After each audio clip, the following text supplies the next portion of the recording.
Chapter 1206. The campsite of the Redstone Gate and the Tusk family was located on the main road outside the city.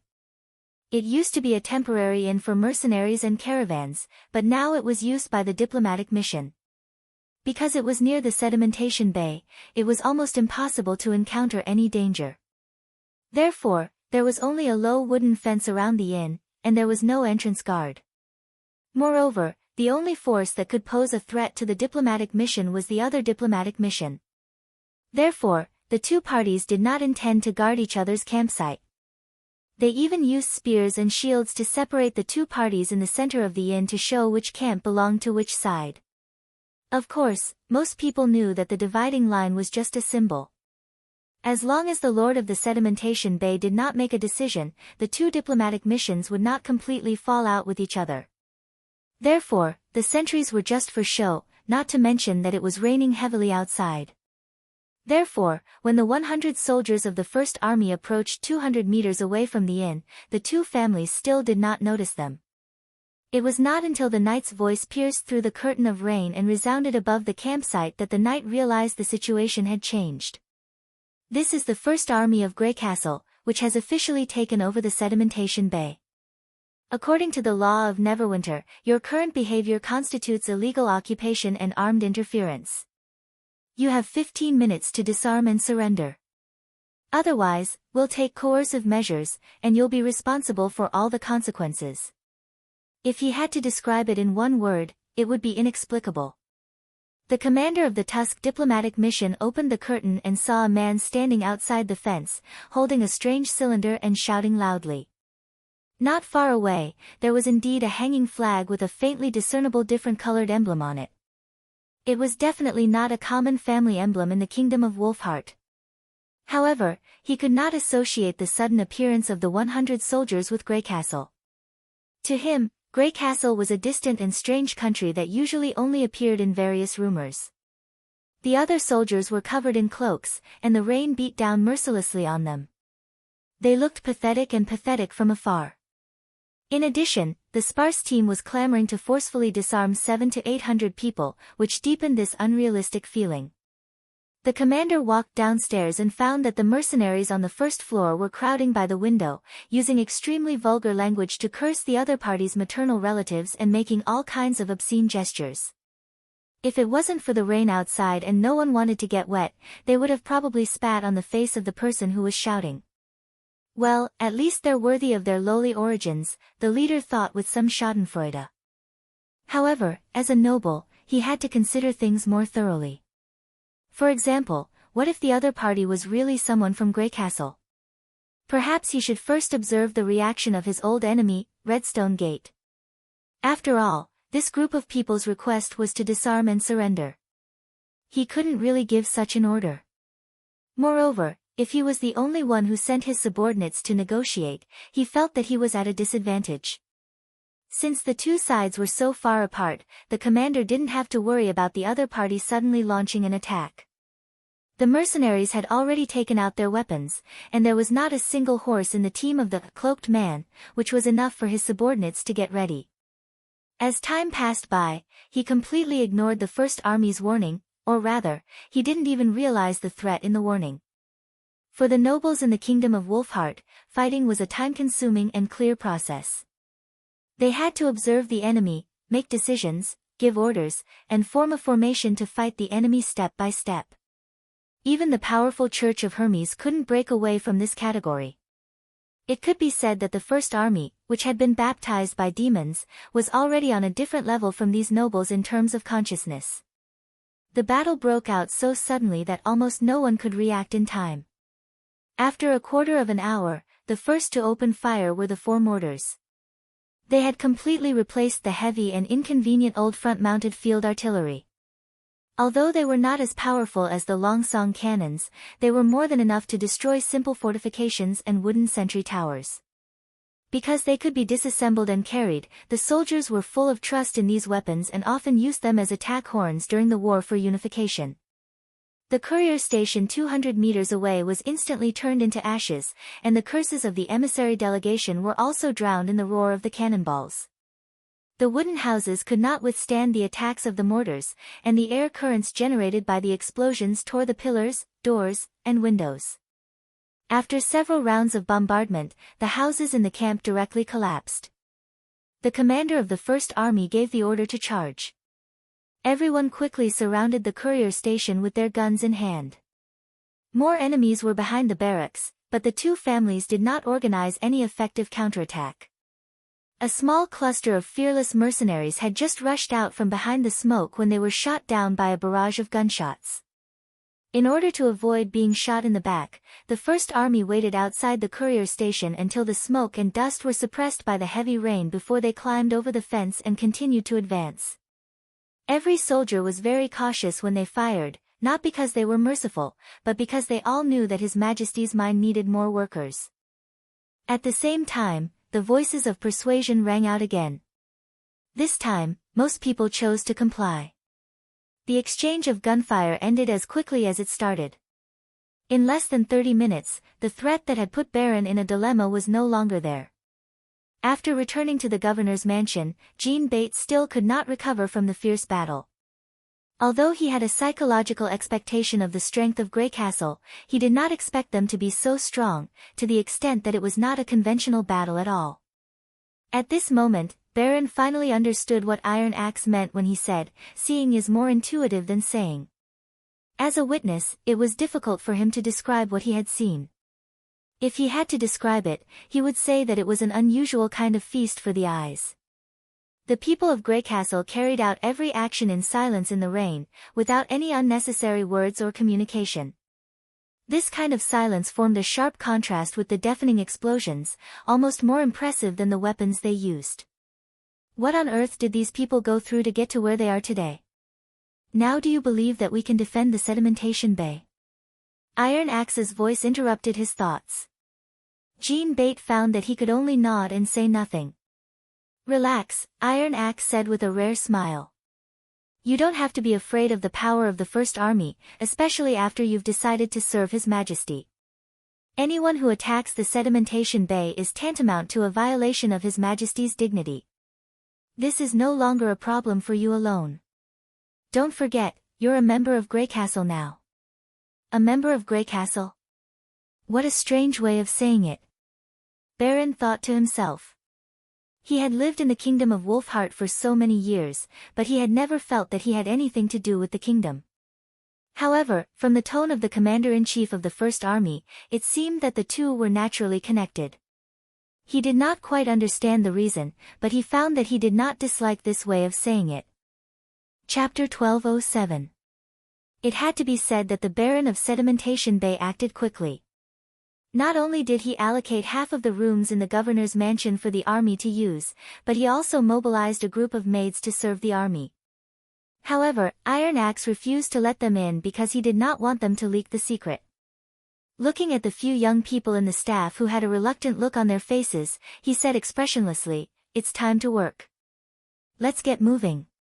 Don't forget that your performance will be recorded and reviewed by Edith Kant. If you make any mistakes, you should know the consequences." At the mention of the Pearl of the Northern Region, everyone shuddered and immediately got to work. "Map, I'll hang the map." "What about the itinerary?" "I'll check it again." "Who's going to check the amount of rations with me?" The room immediately became very lively. Young people are so energetic. Remy shook his head with a smile. "Baron has a good eye. I'm afraid he's already seen through these people. It's just a common tactic of the nobles." Iron Axe frowned. "It's best if he can spend as much time on the migration. Don't worry, the administrative office will follow up and supervise him." Remy patted his chest and said, "Anyway, the first springboard is successfully taken. The process is smoother than I expected. In a sense, the Tusk and Redstone Gate families have helped us, but the next step may not be so easy." "No, there's no difference," Iron Axe interrupted. Is that so?" The latter was startled. "Because they've fallen behind the times."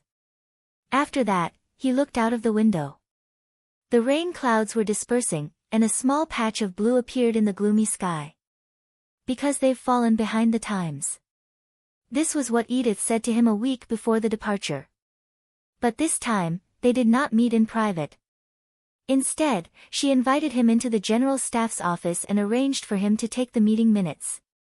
The topic of discussion was how to efficiently complete His Majesty's population migration plan. They're not aware of the changes in the outside world.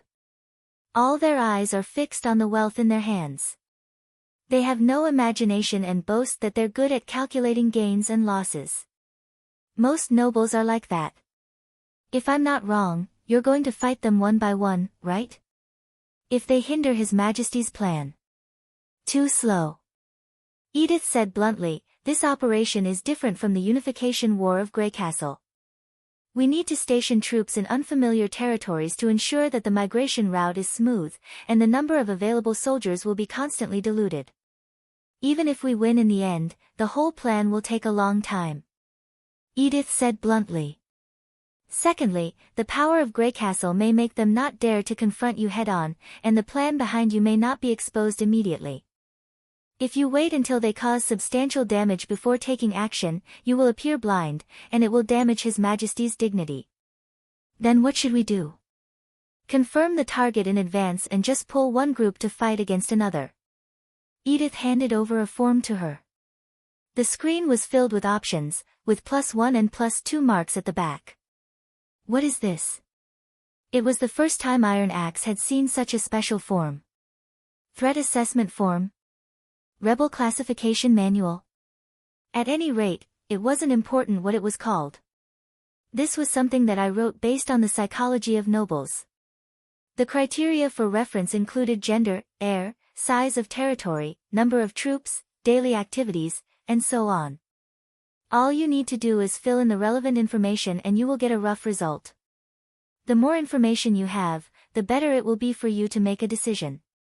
Since the situation in the Kingdom of Wolfheart and the Kingdom of Everwinter has changed greatly, the General Staff cannot complete this part of the work for you. If you encounter someone not on the list, just calculate according to the form. What about after the calculation? Iron Axe asked as he browsed through the form. Those below 50 can be roped in. Their strength is mediocre and their ambition is limited. However, these nobles can do a lot of things. You can get the local map information, the distribution of towns, and the details of the population. More importantly, with the support of the local lord, the migration work can reach the highest efficiency. Edith explained. As for those higher than 50. She paused. They can be regarded as worthless, or not worth wasting time on. Whether the other party shows submission or not, we should take the initiative to attack and not give them any room for fantasy. Even Iron Axe was a little shocked when he heard this. He was not afraid of wiping out all the nobles who dared to resist His Majesty. But in terms of methods and means, they were far inferior. The Pearl of the Northern region had determined the future of these nobles with just a list, even though she had never seen them or spoken to them. He was silent for a moment before he said, "Is the result accurate?" As the commander-in-chief of the First Army, Iron Axe naturally knew the importance of time and how much effort this form could save him. Most of the ships in the migration fleet were rented by His Majesty from the Chamber of Commerce at the fjords. Even if the demons did not intend to erect the obelisk in the impassable mountain range, the migration should be completed as soon as possible. I don't rule out the possibility of bias. Even setting the dividing line at 50 is just my personal opinion. Considering that time is precious, it's up to you to decide. Edith took a sip of tea unhurriedly. After all, the General Staff is only responsible for providing opinions. Iron Axe turned to the last page, where there was a list of people who had come to a conclusion. The information should have come from the Kingdom of Dawn. The first person ranked below 50 was the Lord of the Sedimentation Bay, the first landing point of the fleet. Before leaving the office of the General Staff, Iron Axe asked her one last question. Are there no nobles who are not behind the times? Of course it's possible, Edith said with a smile, twirling her hair. But even without this form, I believe you'll be able to tell quickly. That person must look like me. Iron Axe sighed as he recalled the confident look on Edith's face. He gathered his thoughts and turned to the First Army. As the Pearl of the Northern region had said, the nobles were not the problem. What was difficult was the orderly and efficient migration of the people. However, only 2 days later, tens of thousands of migrants gathered at the dock area of the sedimentation bay. They were crowded outside the square, waiting to board the ship and set off. This number not only exceeded the expectations of Iron Axe and Remy, but also greatly surprised Baron Jean Bate. The First Army had to postpone the departure date to maintain the order of the migration. "What's going on?" Iron Axe asked Remy. "Did you exaggerate His Majesty's promise in the propaganda?" "How could I dare to make a decision on my own?" Remy shook his head. "Everything is carried out according to the procedures summarized by the administrative office. The efficiency depends on the prestige of the instigator. It's not surprising if it's Neverwinter, but this Baron can't be compared to His Majesty at all." Therefore, the original plan was to transfer 300 to 500 people a day. But now the number has increased by more than 20 times, Iron Axe said with mixed feelings. Of course, the more the better, but it always made people a little uneasy when things went beyond the plan. He knew how difficult it was to convince these people to abandon their land and believe that danger was coming. Even if His Majesty promised them some compensation, Greycastle was still a very distant and strange place for the people of the Kingdom of Wolfheart. Now that so many migrants had suddenly appeared, it was hard not to wonder what was going on behind the scenes. "If I have to say, there's one situation that might correspond to this," Remy said after thinking for a moment. "That's the refugees. Because these people had nothing, as long as there was a glimmer of hope, they would pounce on it like moths to a flame. But they're all freedmen from the villages and towns near the sedimentation bay." "Theoretically, yes, but my men heard a few interesting rumors. For example, the Redstone Gate family and Baron Bate have a feud, and they plan to conquer the sedimentation bay and enslave the surrounding people. Another rumor is that man-eating monsters have appeared in the northern hilly area. Some cities and towns were eaten overnight, and the skeletons were placed in the middle of the road. Now those monsters are spreading to the southeast." There were many similar rumors, and every one of them was very convincing, causing people to feel uneasy. "I think this is probably the reason why there are so many migrants. If they can't wait to leave their homes, won't they be the same as the refugees?" Iron Axe was stunned. "When did the rumors start?" "At least a month and a half ago. At that time, we had just set off from Neverwinter." Remy touched his chin and said, "Should I say that we're really lucky?" "Of course not." Iron Axe's face darkened. It was obvious that someone was adding fuel to the fire and clearly knew the purpose of the First Army's trip. Who on earth spread these rumors? Why did they help Greycastle? Were they friends or enemies? A series of puzzling questions swarmed his mind. Until a soldier interrupted his thoughts. "Sir, someone asked me to give you this letter." "Who?"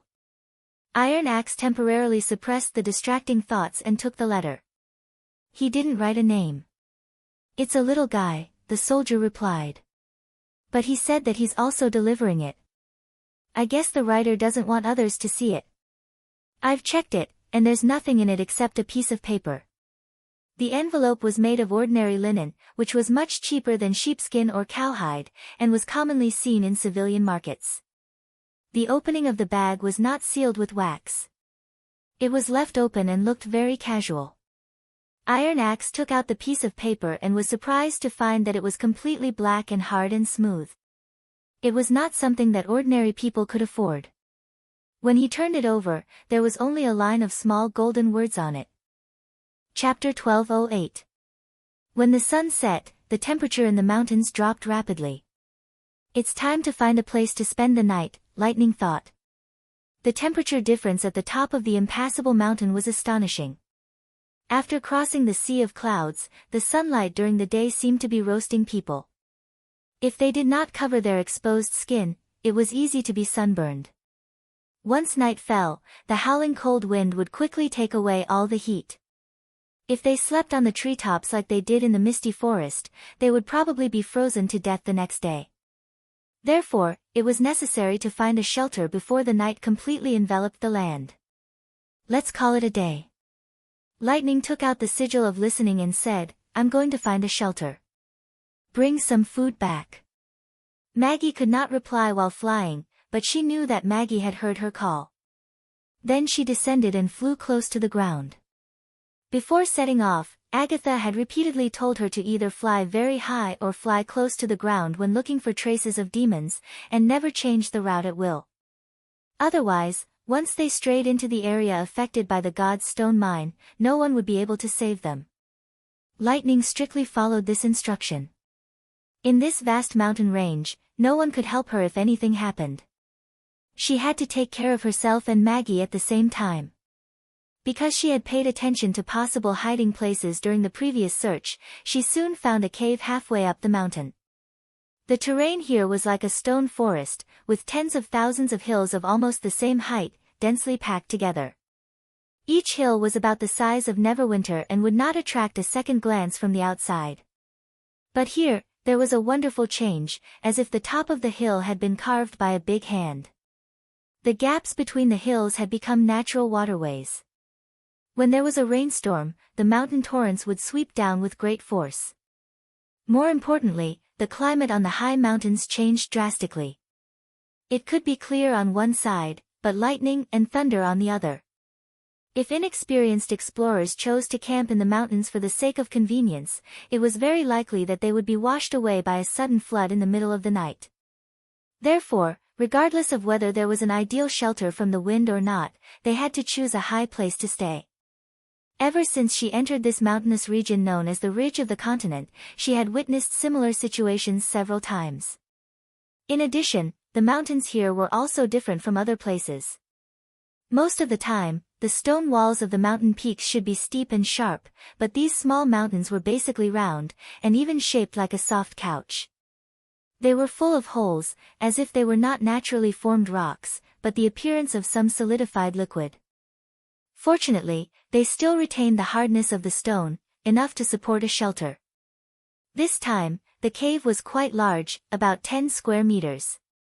There were some weeds and branches scattered inside, probably left behind by birds and beasts when they built their nests. After confirming that there was no potential danger, Lightning informed Maggie of the location and began to tidy up the temporary residence. When the afterglow of the setting sun was replaced by darkness, Maggie, who had transformed into a snowy owl, returned to the cave. She shook her feathers and returned to her human form. She raised the bag in front of her chest as if she was presenting a gift. Look what I found, Coo. Lightning took the bag and took out a pheasant and 4 large eggs from it. This was a rare harvest on the top of the impassable mountain. Even Maggie, who was experienced in hunting, might not be able to return with a full harvest every time. Well done. Lightning patted her head, and in return, Maggie smiled proudly. Hee hee. The bonfire was soon lit. She used the silt deposited at the bottom of the mountain to form a stove to prevent the fire from being discovered. Then, she covered the pheasant with the mud and put it into the fire. Finally, she covered it with the eggs. 30 minutes later, the dinner was completed. The two of them had used this cooking method many times in the concealing forest, so it could be considered as practice makes perfect. The moment the mud was cracked open, a rich aroma instantly rushed into their nostrils. The fat under the skin made the chicken glisten, and the spices that filled the stomach were completely stimulated by the roasting. Along with the steaming hot air, the meat melted into the whole body. After the soft skin was removed, what was left was a tender and delicious delicacy. Unlike the finished product that was directly roasted by the flame, the whole chicken was not burnt at all. The meat was as white as new, and when they tore it apart, they could see that it was still attached to the chicken. Together with the steamed eggs, the two of them ate very quickly. Even the chicken bones were not spared. Burp. Maggie let out a breath. Sure enough, food that you catch yourself is the most delicious, Coo. This guy, when they first met, clearly accused him of actually wanting to eat a bird. Lightning shook her head in amusement. Did you find anything today? Other than food? Well, nothing, Coo. The landscape here is basically the same.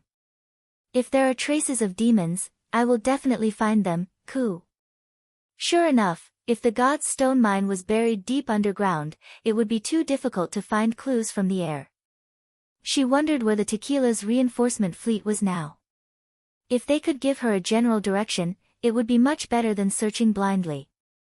Lightning suppressed her distracting thoughts and pointed to the inside of the cave. In that case, go and be my bed. Oh, got it, coo. Maggie dragged her long white hair and walked to the designated position. She shook her body and turned into a ball of devil beast. Lightning put out the remaining fire and lay in her belly. Due to the size of the nest, the two of them had different ways of keeping warm. Compared to squeezing into each other's narrow sleeping bag, it was obviously more comfortable for Maggie to use her devil beast form to resist the cold wind. At least her belly was like a huge heater, which was enough to ensure that she would not wake up at night. However, this was not without its drawbacks. The skin of the devil beast was quite rough, and it could even be described as shaving. Lightning could not help but miss Lorger's fur. Aren't you going to sleep? Seeing that she took out the stone of lighting, Maggie turned her head and asked. Well, I have to record today's route. It won't take long. You go to sleep first. Okay. Maggie said in a low voice. After a while, she suddenly muttered, You will always take me to explore in the future, right? Lightning was startled, and then replied softly, Of course. After Ashes is gone, I will take the responsibility of protecting you. After hearing the answer, Maggie finally closed her eyes. Lightning sat there for a long time before she took out her notebook from her waist bag. It was now the 10th day since they entered the northern mountains of the Kingdom of Everwinter, and they had searched a distance of about 120 kilometers. The deeper they went to the peak of the impassable mountain, the more she felt how small she was. In this place that no one had ever set foot on, she saw many indescribable sceneries, a vast mountainous forest that was like a fertile plain, an ice waterfall that dropped straight into the sea from the northeast, a sea of clouds that rose like stairs, and a huge rift in the middle of the continent. Compared to this area, the impassable mountain range that separated the four kingdoms was just a branch that extended outwards. And these sceneries were hidden on top of the mountain, and if one did not cross the precipitous cliff, they would not be able to see it with their own eyes. Lightning faintly understood why her father was so obsessed with exploration. The world was too vast, and if one did not open their eyes to see it, people would forever be insignificant. Only through understanding could one become bigger. Deciding to become an explorer was the best choice she had ever made in her life. Of course, exploring the world could be done later, but Lightning did not forget that she still had a mission to complete. If she flew too far away from the Kingdom of Everwinter, not only would the search efficiency be low, but the support team would also be worried. According to the time, the Roland should be arriving at the port of the Kingdom of Everwinter soon. She glanced at the hand-drawn map a few times, and then set her eyes on the Great Rift. From a distance, it seemed to be a raised platform in the stone forest, but it was hollow in the middle, and it was difficult to determine how deep it was. Compared to the stone forest, where there were few changes, at least the surface of the mountain could be seen. Chapter 1209. The next morning, Lightning told Maggie about her plan. After a brief discussion, they decided not to search the stone forest layer by layer. Instead, they sped up their pace and flew straight to the platform of the Rift Valley. Whether there were any new discoveries or not, they would return to the snow ridge of the Kingdom of Everwinter and meet the Tequila Witches after drawing the topographic map of the area. At this moment, the sun had just peeked out from the skyline. The mountains were covered with mist, and there were streaks of white frost in the crisscrossing waterways, which were the traces of the flood last night.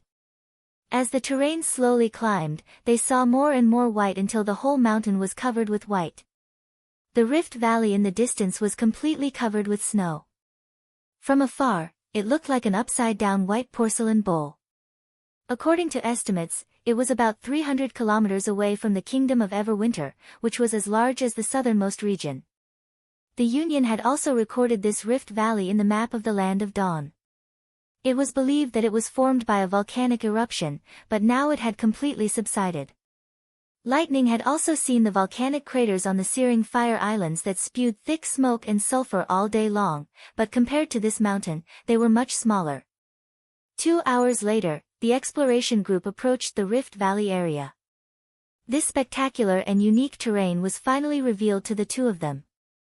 It's so big," Maggie exclaimed while flapping her wings. "It feels like a whole kingdom can be stuffed into this pit." Lightning could not help nodding. The Rift Valley she had thought was actually not a fault, and the shape of the platform was not a mountain. Instead, the ground seemed to have been forcefully split open from the inside out, and the raised rock strata formed irregular, mountain walls, which looked like scars on the ground from a bird's eye view. If this breach was really caused by an eruption, how shocking would it have been at that time? The two lowered their altitude and landed 2 or 3 kilometers away from the Rift Valley.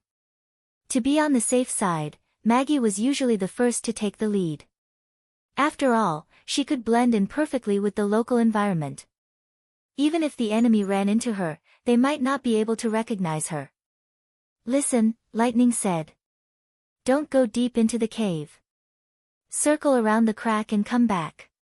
If you find anything unusual, don't go there alone. We must report to the leader first, and then we can decide on our next step together." Maggie interrupted, I know, Coo. "You've said it many times, just like His Majesty, Coo." Really?" Lightning scratched the back of her head, a little embarrassed. She remembered that when Roland had given her such advice in the past, she had privately complained to her team members. A genius explorer would naturally know how to make the most reasonable judgment. There was no need for her to be told so many times. Now that she thought about it, she was indeed too childish at that time. Anyway, there's no harm in repeating important things a few times. I'll stay here and search the nearby area. It won't be more than a kilometer. Remember this location and return within 30 minutes. Understood. No problem, Coo. Very well, go ahead. Lightning patted her on the shoulder. Maggie, let's go. Maggie flapped her wings and flew towards the center of the Great Rift. It was not until Maggie's figure completely disappeared that Lightning withdrew her gaze and carefully looked around. Snowy owls were a common bird here, a kind of owl. They could move around day and night and had excellent eyesight. As long as one did not act rashly, the possibility of an accident was very low. On the other hand, it was much easier for Maggie to expose herself. There were glaciers everywhere, and there were almost no traces of beasts. If a demon suddenly appeared, she would become the most obvious target. Therefore, instead of looking for signs of enemy activity, Lightning first looked for places to hide. She couldn't leave all her troubles to others to deal with like she did in the past. However, in less than 5 minutes, there was a rapid sound of flying above her head. Lightning could not help but be stunned. As soon as she looked in the direction of the sound, she saw Maggie swooping down in panic and bumping into her arms. Demon, Coo! The little girl shouted. Her heart suddenly skipped a beat. Was there really a god's stone mine here? What did you find? A huge vigilant-eye demon, lying on the stone wall below the entrance, Coo! Maggie gestured with her hands and feet. As soon as I flew over the entrance, I saw it. That meant the eye demon also saw her. Lightning could not help but feel lucky that she was not always the first to rush to the front as usual. Seeing a witch and seeing a bird were two completely different things. A snowy owl should not have aroused the eye demon's vigilance. Then what? You didn't scream, did you? Just in case, Maggie still asked one more question. Of course, I'm an experienced bird, no, an explorer, Coo. Maggie stuck out her chest and said, not to mention screaming, I didn't even blink at that time, and I even pretended to look around at the scenery, quietly averting my eyes, Coo. I bet it has forgotten me now, Coo. Another scene flashed in Lightning's mind. A snowy owl opened its eyes wide and stared at the vigilant eye demon on the stone wall. Then it turned its head and deliberately looked away. Oh, no. She suddenly grabbed Maggie and rushed to a hiding place that she had found earlier. Coo! Maggie did not have time to react. It was an ice cave hundreds of meters away. Probably because of the surrounding rocks, the snow did not fill the crack below, which was just enough for one person to hide in. Lightning rushed into the cave and lowered her body, only showing half of her head to look at the top of the rift valley. A moment later, a door with a strange luster appeared out of nowhere in the air. Then a demon walked out of the door and floated straight above the rift valley. Lightning felt that even her breathing slowed down. She felt the pressure from the demon was no less than that from Osruk. The demon looked around for a while, then suddenly rushed down the mountain. For a moment, Lightning felt that all the blood in her body was about to freeze. Her body almost subconsciously wanted to turn around and escape. If it wasn't for the fact that the other party's direction and hiding place didn't match, she was afraid that she would have followed her instincts. The demon plunged into the ice and snow, splashing a large cloud of white fog. When it stood up again, there was a snowy owl in its hand. Lightning swallowed her saliva and touched her chest involuntarily. Fortunately, Maggie was still here. The demon looked at the frightened snowy owl for a long time. Finally, it shook its head in disappointment and let go of the owl.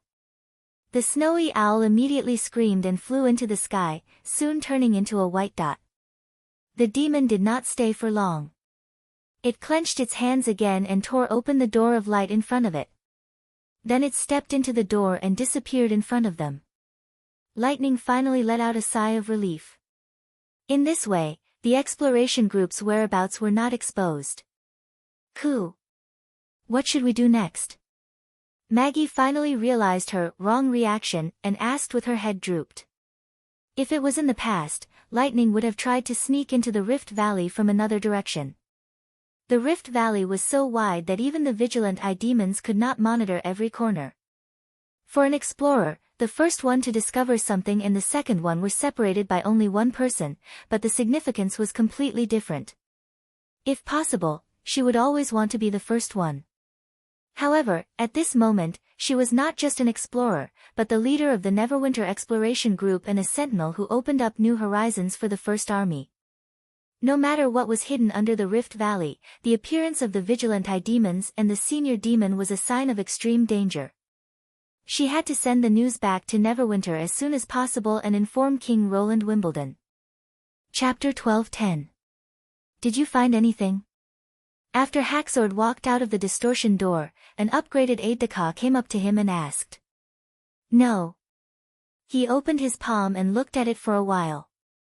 Perhaps the eye demon sensed wrongly. This is not a rare situation.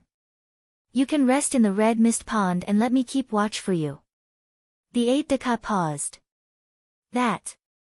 Lord Valkyries often soaks in the pond. I think it's good for you to relax occasionally. It was a good suggestion. He wanted to soak in the pond whenever he had nothing to do, close his eyes, and feel the mysteries and vastness of the realm of mind. The problem was that if something went wrong on the Western Front, the king would not blame the Nightmare Lord, but would vent all his anger on him. The Sky Lord was silent for a while. For you, connecting 4 eye demons at the same time is too strenuous. And now that the plan has reached its most crucial stage, it's better for me to control it personally. This is the last station of the Western Front, we must not disappoint the king. At the mention of the king, the aide-de-camp's expression immediately turned solemn. You're right. I've been too lax. No, the only one who was lax was the one who soaked in the pond all day. Haxord thought to himself expressionlessly. Ever since Osruk was attacked by the humans in Tequila and this place became the center of the Western Front plan, he had put in all his effort. Just the precious eye demons alone had been taken from the front lines by trickery to ensure that no matter which direction the enemy came from, they would be immediately sensed. As the most sensitive observer, the 1,000 eyes of the eye demons were not limited by size, distance, or brightness. As long as someone saw them, regardless of whether they were invisible or separated by layers of barriers, they would instantly be exposed to the eye demon's consciousness. And their clansmen who were connected to them would immediately sense it. As this process was extremely exhausting, generally speaking, only those who had advanced were qualified to connect to the eye demons. Even so, the world that the eye demons could observe was extremely complicated. If they were to receive everything, they could only stand still and do nothing.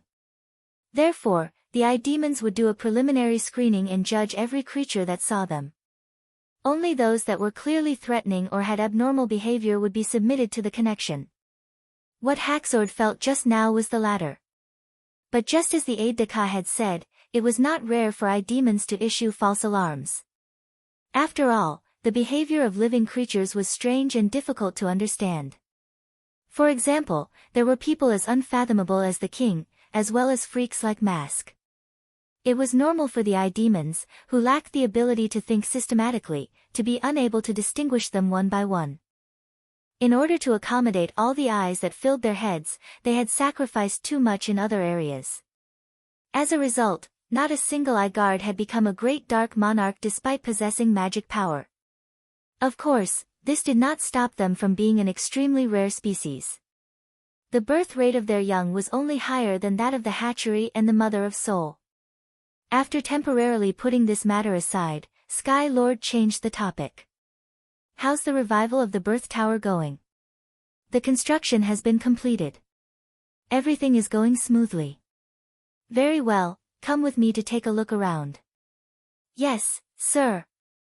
Due to the influence of the god's stone of retaliation, he could not go straight to the bottom of the valley. He could only walk down the long staircase. As they continued to descend, their surroundings became scarlet. It was caused by the red mist floating in the air. The towering cliffs formed a natural container, and as long as they kept replenishing themselves, the red mist would easily accumulate. After half a year of modification, the mist density in the lower half of the valley was close to that of a city, enough to supply tens of thousands of firstborn. But this was not Haxord's ultimate goal. Only by erecting a birth tower on top of a god's stone mine could his race break free from the restrictions of transportation and obtain an endless supply of resources. Only then could he truly establish a foothold here. When he descended to the bottom, a bluish-purple light replaced the sun. Under the illumination of the god's stone of retaliation, a magnificent stone tower appeared in front of him. Even Haxord felt a trace of shock from the bottom of his heart. No matter how many times I see it, I still find it unbelievable. The adjutant sighed. Originally, our race only had the opportunity to witness its birth on the day of the origin of magic's arrival. Indeed, but this is no longer the time for the second battle of divine will, Haxord said with a nod. That's right, this was a birth tower that should not have appeared in this place. It did not grow from a god's stone mine, but was a matured physical structure. Although it had to rely on the huge tower base to maintain its upright position, and its grayish-brown mottled body looked like it was dead, Haxord knew that this was only temporary. When the time was right, it could rely on the Mother of Soul to reconnect with the mine. This was the evolution they had obtained from the Legacy Shard. In the past 400 years, whether it was their understanding of magic power or the use of magic stones, their race had undergone earth-shattering changes.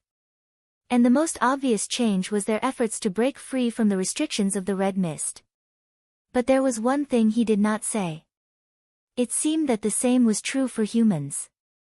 Walking into the base of the tower, Sky Lord saw the Mother of Soul in a deep slumber. It was the root of everything and the most important individual in the race. Only when the divine will appeared and the magic power between heaven and earth was at its peak would it welcome its maturation and completely integrate with the god's stone of punishment. After that, it would take several years to transform the mine from a stone pillar into a tower, and then use magic power to breed the red mist that covered the sky. With the new technology, this lengthy process was no longer necessary. A birth tower that could be put to use quickly meant that the race's preparation time would be greatly reduced. As long as there were sufficient resources, they could even use the floating monsters as a weapon to quickly transform the enemy's territory into their own. Around the Mother of Soul, there were nearly 100 inferior demons without magic. They carefully took care of the Mother of Soul, taking care of it and taking care of it. There were tens of thousands of such inferior demons at the bottom of the Great Rift. Through the window of the tower base, Haxord saw an extremely busy scene. Newborns and tombstones were digging tunnels and transporting resources, while bogle beasts were flying here and there, passing down orders. In the center of the rift stood a row of symbiotic demons that Mask had recently cultivated. Once the order was given, this group of powerful war machines would swarm toward the enemy like a swarm of bees. For a moment, he had the illusion that this was the front line of the war. But that was not entirely wrong, Haxord thought. If the defense line on the continent collapsed, their future would be bleak. Similarly, if they could not defeat and devour the humans here, the future of the race would not be bright either. Chapter 12:11. In Grey Castle, City of Neverwinter.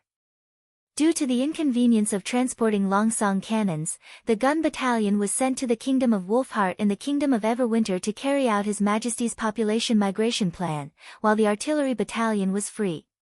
In addition to daily training and helping with the autumn harvest, the soldiers who were not on duty could go home and spend their precious leisure time with their families. Vanner was no exception. Now that he was a battalion commander, it was difficult for him to apply for a vacation, so he naturally cherished this opportunity. In addition to spending time with family and visiting neighbors, it was also an essential activity for him to have a party with old friends. After all, alcohol was not allowed in the army. If he wanted to have a good drink, he could only do it during his vacation. After years of development, the commercial prosperity of City of Neverwinter had long surpassed that of the old King's City. The commercial street plan advocated by His Majesty at the beginning, that was, every house facing the street would be built into a two-story shop for rent. Now, it had become a hot spot. Many merchants from other places had moved in. Some of them were selling special goods transported from various places, while others were renovated into hotels, restaurants, and taverns. If the convenience market provided daily necessities, then these shops provided a rich supplement. Walking on the crowded street, Vanner could not help but feel impressed by His Majesty's foresight. Even though the peddlers were hawking their wares one after another, the urban road was not congested at all. The peddlers did not pile up their shops all over the street. Everyone shuttled back and forth on the special stone-paved walkway, while the carriages ran on the black road. Everything seemed to be in order. He remembered that when the construction team first laid the line and built the road, many people did not understand why the street was so wide, especially the separation of people and carriages, which seemed superfluous and unnecessary. Now it seemed that the plan was just right, as if His Majesty had foreseen this scene in advance. After passing through two main roads, Vanner came to the Lucky Cannonball Tavern, which was also his destination. As soon as he entered the tavern, a man behind the counter immediately limped out and greeted him. "Sir, you're here." "Don't call me sir. That's how people in the army call me. You're no longer in the First Army. Just call me Vanner." He smiled as he hugged the man and patted him hard on the back. "How's business recently? It should be good, right?" Compared to his name, Vanner was more impressed by his nickname, Iron Crutch. Half a year ago, in the fierce battle on Tower No. 1, in order to recapture the artillery position occupied by the demons, Iron Crutch, who was still serving in the artillery battalion, led a team to charge at the demons. As a result, a javelin pierced through his abdomen to his leg, and he lost consciousness on the spot. Although he was saved by Miss Angel after the incident, there were too many missing parts, so he couldn't fully recover. His entire right leg had to be temporarily replaced by a metal rod, and the nickname, Iron Crutch, was passed down. After retiring from the army, Iron Crutch received a sum of subsidies, and together with his accumulated salary, he opened the Lucky Cannonball Tavern in the Eastern District, which could be regarded as a frequent gathering place for the First Army on vacation. The rent is reduced during the period of injury, and it's enough to support the family. Iron Crutch rubbed his hands and said, "Of course, it would be better if you could visit us a few more times." Vanner felt a surge of gratification in his heart. "You'll have to wait until I quit or become like you. By the way, have the Rona brothers arrived?" "They're all upstairs. Let me take you there." No, it's okay. You go about your own business first. When there are fewer customers, come up and have a few drinks with us. Okay, that's a deal, Iron Crutch agreed readily. Vanner went upstairs and immediately saw his old fellows sitting around a round table. Jop, Cat's Claw, Rodney, Narsen. When the artillery battalion was first established, they were just a bunch of young lads in the same artillery team. They were the kind that would tremble in fear at the sight of a knight's charge. But now, they had basically become the backbone of the artillery battalion, and each of them had their own subordinates. If it were not for such a special holiday, it would have been very difficult for them to gather together like before. After that, it was a happy time where everyone toasted and drank to their heart's content. There was nothing they wouldn't talk about, but the most common topic was still the army itself and the upcoming Battle of Divine Will. After all, according to His Majesty, the scale of this war was unprecedented, and the whole continent would be involved in it. It was unknown how many people would be able to sit together and drink after the war ended. Actually, we're already considered lucky. At least we don't have to deal with those monsters head-on. Rodney drank a mouthful of ale and let out a long sigh. If we lose the cannons, it's basically the same as a complete defeat. The problem is, who knows what new tricks the demons have up their sleeves. Tower Station Number 1 was caught unprepared, wasn't it? Cat's Claw shrugged. I just hope that when the time comes, our soldiers can at least fight back, instead of waiting for the guys from the Firearm Battalion and the Special Tactics Squad to rescue us. His words resonated with the others. That's right. It would be great if we also had powerful continuous firing weapons. Revolver rifles can deal with the night charge, but not the demons. Save it. I heard that the army plans to replace all bolt-action rifles. Very soon, you won't even see revolvers. No way. Battalion Commander, is that true? Vanner nodded when he saw everyone looking at him. In fact, the 1st and 6th squads have already gotten new weapons. It'll take some time for the other squads to get the new ones because of the production problem. Jop frowned. I've also tried the new gun. Its accuracy and power are good, but the speed at which it fires and retracts is not suitable to be used as a melee weapon. Can't the artillery battalion continue to use the original weapons? I'm afraid not. This is the decision of the higher-ups. Vanner pointed to the top of his head.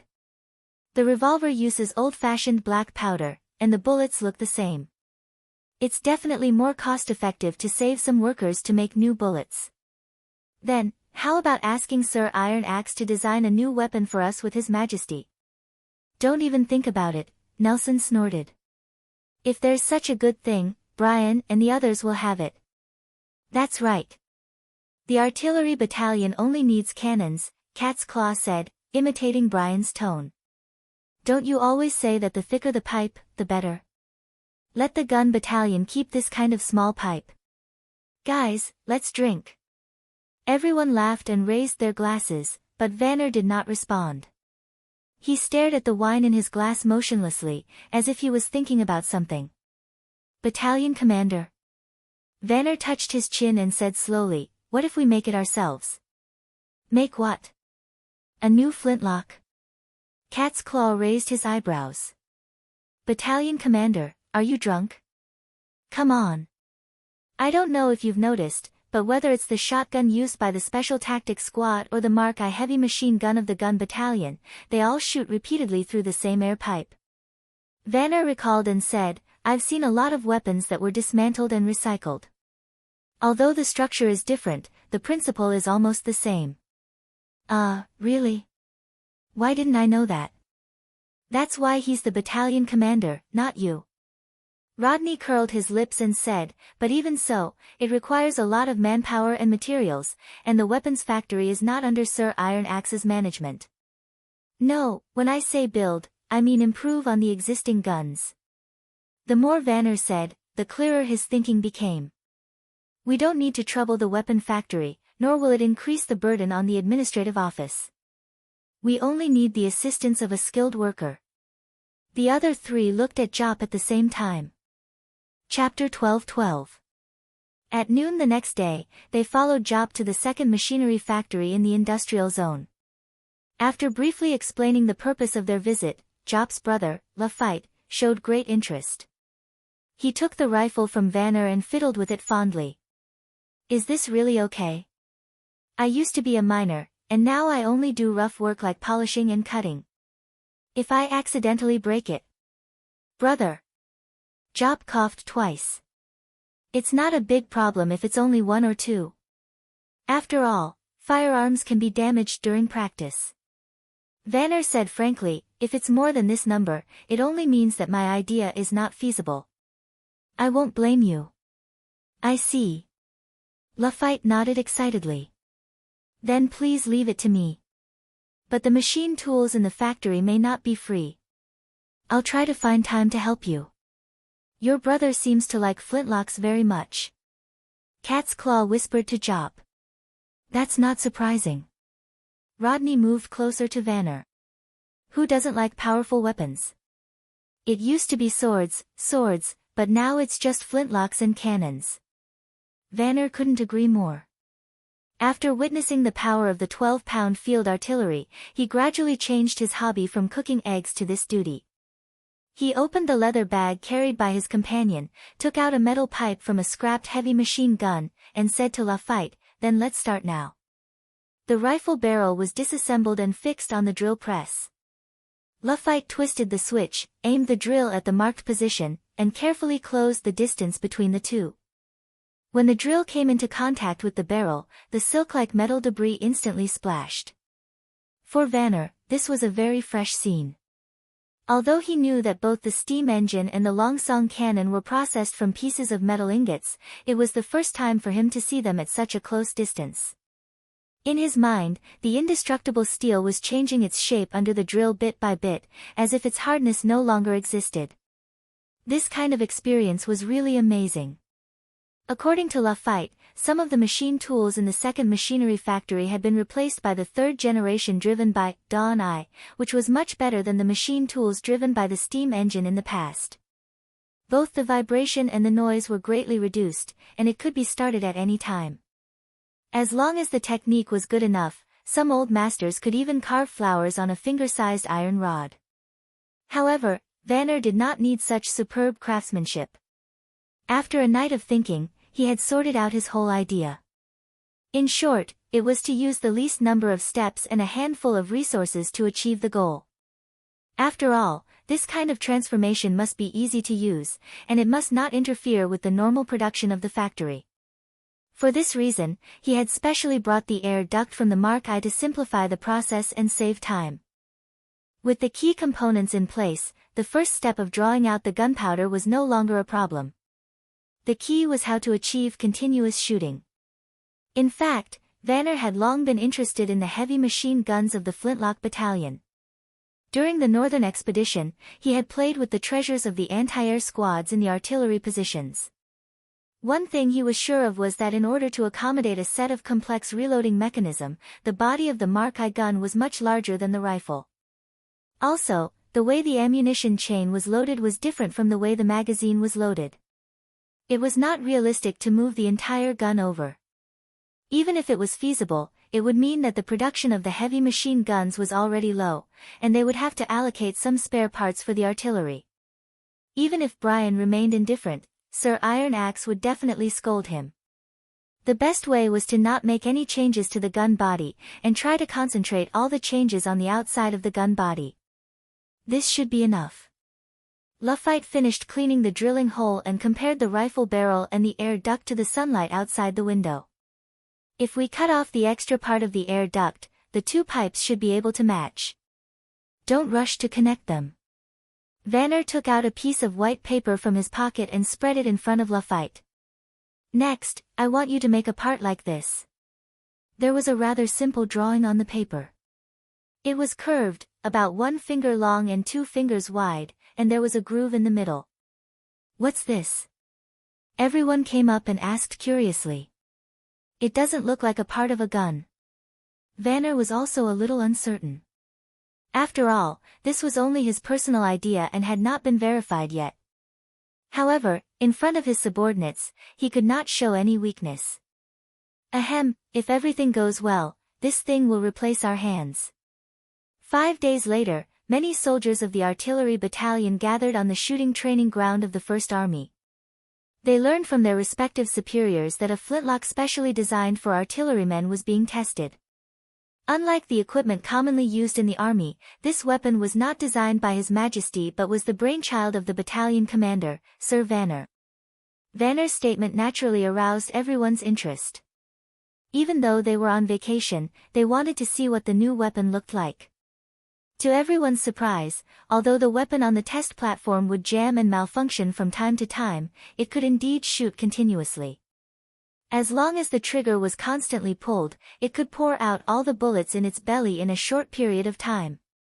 Compared with the 5 bullets of the revolving rifle, the new weapon could hold more than 20 bullets at one go. If a few more were installed, it would be comparable to a heavy machine gun. "I didn't expect you could really make it," Cat's Claw exclaimed in admiration. "I finally understand why Sir Iron Axe chose you as the battalion commander. This is actually His Majesty's credit. Didn't he often say that we should combine the knowledge we learned from books with the actual situation? I just made a small attempt," Vanner said proudly. He had not expected that it would be so smooth. In just 5 days, they had assembled a usable weapon. Furthermore, they had basically achieved their goals. After making some minor adjustments, the artillery battalion would be able to obtain enough firepower to protect themselves with a small amount of resources. "Excuse me, are you Battalion Commander Vanner?" someone suddenly asked. "Yes, you are." Vanner turned his head in the direction of the voice. "I'm a member of the precision shooting team." "My name is Danny," the man said with a smile. "When I was on duty, I saw a lot of people here, so I came to learn about the situation. May I try the new weapon you designed?" "Precision shooting team." Jop was stunned and then winked at Vanner. "Chief." Vanner naturally knew the origin of this team. Every precision shooter was an outstanding soldier carefully selected by Brian from the gun battalion. Not long after the formation of the team, they became famous in the battle against the church in Coldwind Ridge and were awarded the Marksman Medal by His Majesty. They could be said to be the best of the best. Moreover, judging from the other party's attire, his position in the team should not be low. If they could make such people envious of the guns of the artillery battalion, wouldn't it mean that they could completely surpass the gun battalion? Chapter 12-13. When Danny held the gun, the first thing he felt was that its center of gravity had changed, and the gun itself had become heavier. Without looking at the second tube beside the barrel, it was essentially a very common bolt rifle, no different from the ones used by most soldiers in the gun battalion. In terms of workmanship, it was obviously not as good as the accurate rifle he was used to. The most striking change was that the metal tube on the side of the gun extended all the way to the body and connected to the bolt. This must be the key to the weapon's continuous shooting, Danny thought. He bent down to aim at the target with ease and pulled the trigger. Instead of looking directly at the direction of the muzzle, he stared at the iron tube on one side of the gun. With the tremor of the bullet being fired, an incredible scene happened. Although everything happened in the blink of an eye, as a marksman, Danny still saw the whole process of the bolt being pulled.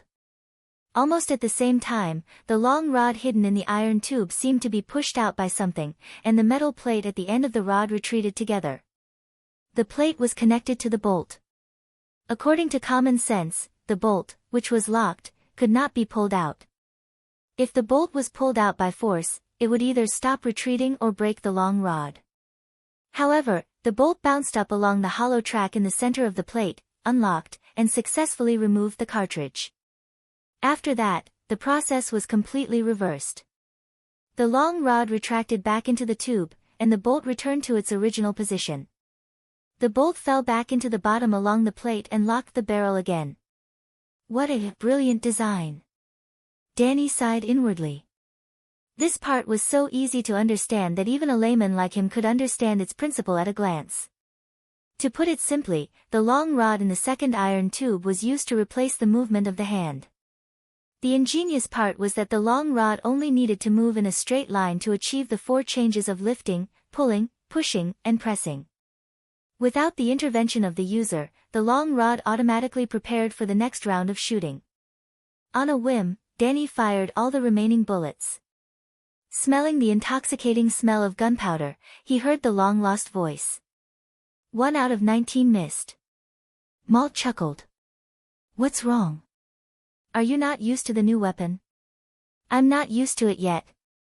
If you don't believe me, I'll show you the next round of shooting. Don't believe what? A surprised voice interrupted. Danny suddenly came to himself. He was not on the battlefield, but in the shooting training field surrounded by a group of onlookers. He got up and looked at the artillery battalion commander, who had a puzzled look on his face. He pretended to be nonchalant and shook his head. No. I'm just talking to myself. He's not even satisfied with a score of 19 out of 20 shots. As expected of the First Army's godly archer. Vanner patted him on the shoulder and asked expectantly, So, what do you think of this gun?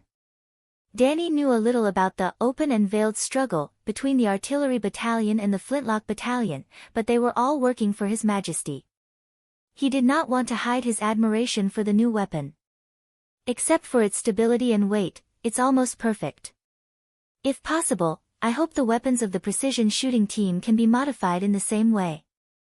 In terms of accuracy, at least on the 50-meter and 100-meter targets, its performance was not much worse than that of an ordinary rifle. The added weight was not good for standing shooting and charging, but it was not a problem for the precision shooting team. It should be the same for the artillery battalion. The biggest advantage of the new weapon was that it could fire continuously. If the first shot missed, the movement of pulling the bolt and reloading the gun would cause the head to tilt and the muzzle to rise. It would take several breaths for the precision shooting team to relock the target through the scope, and it was common for them to lose the original target. Therefore, the interval between each shot was much longer than that of an ordinary soldier. But the gun in the test could obviously improve this point. He only needed to adjust the muzzle slightly, and he could immediately reload the second bullet after the correction. Especially when the enemy swarmed in, he could almost imagine the scene of quickly killing a group of targets. Hearing this comment, Vanner could not help but grin. At present, this is just an immature design. If you can help us perfect this weapon, I'll be more confident when I apply to Sir Iron Axe. Vanner's idea was very simple. If the precision shooting team really used the new gun designed by the artillery battalion, he would definitely be better than Brian. Danny's idea was even simpler. He was very fond of weapons that could efficiently kill demons, and the smell of gunpowder during the test would also bring Malt back to him. It's my pleasure, Battalion Commander. They looked at each other and smiled. They reached an agreement. When Roland heard the news, it was already several days later. More and more soldiers of the artillery battalion came to visit the No. 2 machinery factory, which attracted the attention of the person in charge of the factory. Since it was related to the army, the person in charge did not dare to stop them. Instead, he reported the news to the administrative office, which was eventually passed on to Anna, the Minister of Industry. Looking at the sample reproduced by Anna, Roland did not know whether to laugh or cry. The design of this kind of reproducing mechanism was simple and crude. Although it could meet the requirements of continuous firing, it was very easy for it to malfunction in the complicated environment of the field, so it needed more time and energy to maintain. In this case, it seemed to be suitable for artillery soldiers who did not have many opportunities to fire. What do you think? Anna asked with a smile. Well, although there are many areas that can be improved, it's a good sign. Roland said casually, at least it shows that they have begun to think about what kind of weapon they really need. Moreover, the advantage of this gun is very obvious. It can be directly modified on existing rifles. Even with the current resources, we can afford it. Of course, it was fine as long as the whole army did not have to change their weapons. Otherwise, the consumption of bullets would be astonishing. In addition, the soldiers in the front line who had the support of heavy machine guns did not need continuous firing weapons as much as artillery soldiers. If that's the case, I'll give them a hand. Anna nodded. With the Queen's help, the new weapon was quickly finalized. The bolt and the piston parts, which were put together like a slippery buckle, were replaced with a more compact latch structure. A shell was installed at the joint of the two parts, which effectively reduced the vibration during the travel and greatly reduced the jam rate. After a part of the air duct was separated, the new weapon was finally officially modified from a handmade one. At Roland's suggestion, the continuous firing rifle was named after Vanner. After the news spread, the Ministry of Engineering suddenly received several times the number of modification proposals. Of course, Roland was happy to see this change. In other words, he finally saw the germination of universal primary education. This was far more gratifying than a new weapon. However, this was not the only pleasant surprise. Celine, the senior tequila witch, reported that there had been a key breakthrough in the research of the magic ceremony cube. Chapter 12:14. In the underground laboratory of the third border city. After reading the report, Roland rushed to the laboratory with Anna. Through the thick protective glass, he saw two activated magic ceremony cubes in the center of the laboratory, which were covered by lead plates. One of them looked normal, while the other one was glowing with a much shorter red light. That Rubik's Cube with a shorter red light. Is it the latest imitation? Anna asked keenly. Yes. In fact, it was a mistake. Celine replied excitedly, usually, the internal lines of the magic cube are carved by slender wrist. If the material is damaged, the engraving will be ruined. Generally speaking, these faulty stones would be discarded, but a week ago, when Slender Wrist was carving assembly number 236, he only encountered a problem at the end of the process. A tiny crack appeared in the center of the stone, causing a flaw in the assembly. All the materials used to make the magic ceremony cube came from the southernmost region. According to the murals on the wall, the magic ceremony cube had been sleeping underground for at least 1,000 years. It was normal for it to be of poor quality. Roland asked thoughtfully, and you didn't throw component number 236 away? Celine nodded her main tentacle. At that time, I felt it was a pity. After all, the magic ceremony cube had been completed, and it might still be useful. So I replaced the original magic cube with this component number 236. I wanted to see if it could work properly. Hey, this is a nuclear torture device. Roland secretly wiped the sweat off his forehead. Don't worry, Your Majesty. Celine seemed to know what he was thinking. She raised her head and said, I tested it in the weapon testing field in the impassable mountain range. If anything happens, it won't affect Neverwinter. This is the basic belief of the members of the Quest Society. Even if I die, you don't have to be sad. In order to find the truth, I've already put my own safety. Looking at the other party's incessant rambling, Roland's initial worry quickly dissipated. Let's talk business. Ahem. I'm sorry. Celine cleared her throat. Anyway, as you can see, the Rubik's Cube can still be activated, but the range of the red light has been reduced to less than 1/10 of its original range. However, this did not prevent the 3 cylinders from providing heat for the power of the magic cube. So, I did another heating experiment to see if there was any change in the heating efficiency of the shortened red light. This experiment continued intermittently for 2 or 3 days. When I examined the uranium chip, I was surprised to find that it had not changed at all. Even the magic power consumption had decreased a lot. Anna pondered for a moment. Could it be that most of the Rubik's Cube's energy is used to maintain the red light? You are indeed a higher awakened who is younger than Agatha, Celine praised. After thinking about it for a long time, I am also inclined to this answer. If the light is made up of countless tiny balls, it is indeed not easy to make them move in the same direction. Moreover, the experiment proved that as long as it did not touch the red light, its front and sides would not be affected. It seemed that the shortening of the light did save a lot of effort for the Rubik's Cube. Wait a minute, Roland suddenly said. Does this mean that the defective component number 236 determines the radiation range of the Rubik's Cube? This was a groundbreaking discovery, even more significant than solving the problem of durability. The magic ceremony cube had more than 300 components. These various shaped, Patterned stones were put together like building blocks, and no one knew how the magic power worked in them. But now, there seemed to be a way to solve this problem. You can think of it that way. Celine sounded excited.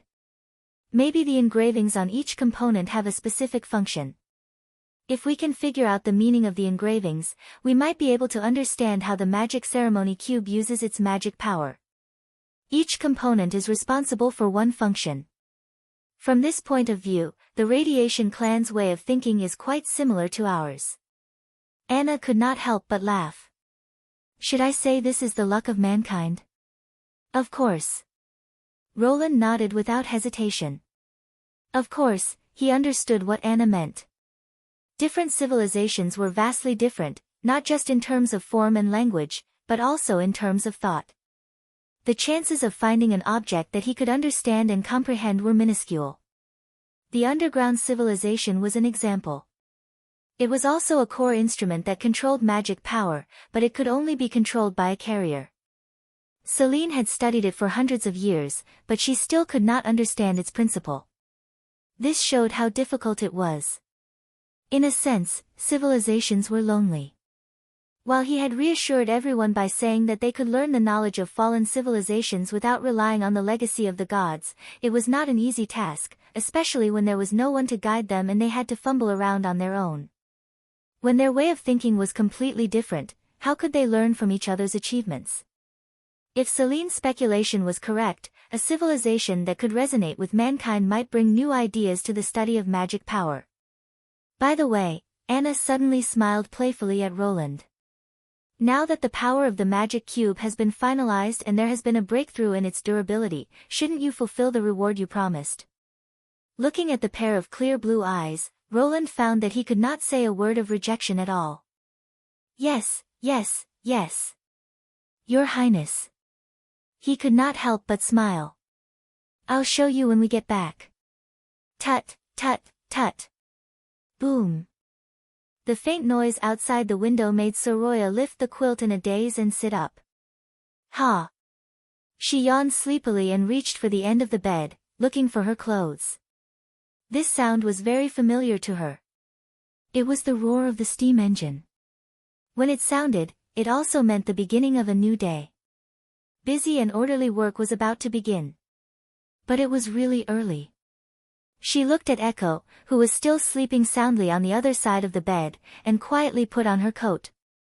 She was even more diligent than herself, and in the castle. Wait a minute. Soroya suddenly froze. This is not the factory area. Why is there the sound of the steam engine? Thinking about it carefully, today should be a rest day. Most witches would sleep until noon, and the castle was often quiet until lunchtime, as if there was no one in it. Was he dreaming just now? Did he dream of working? Boom boom boom. Clap clap clap. However, the sound of the steam engine came from outside the window again, accompanied by bursts of laughter. This thing is so interesting. Your Majesty, let me try it. Me too. Me too. Ah. What happened? Echo rubbed her eyes and sat up. I don't know. Maybe Mystery Moon made some trouble again. Soroya stretched, walked to the window, and opened the thick curtains. Sunlight suddenly poured into the room and illuminated the whole bedroom.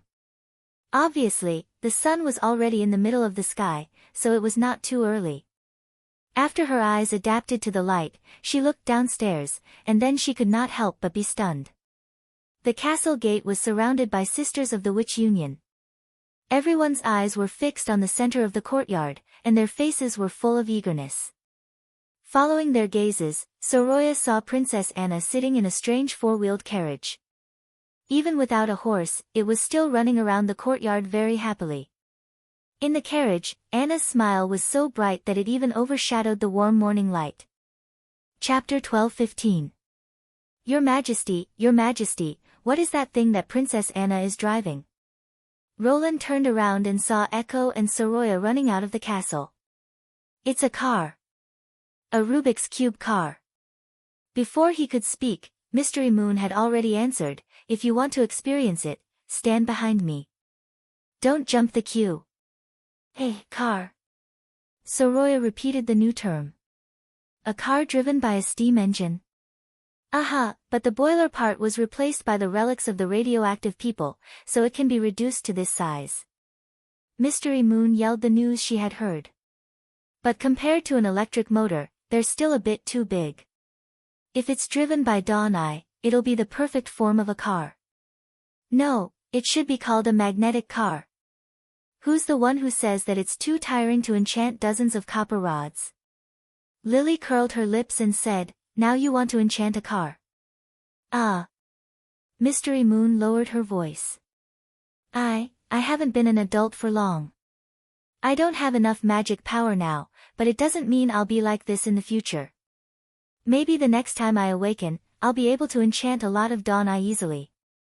It's better for Miss Doris to have a breakthrough in her demonization ability than for you to evolve. Lily shrugged.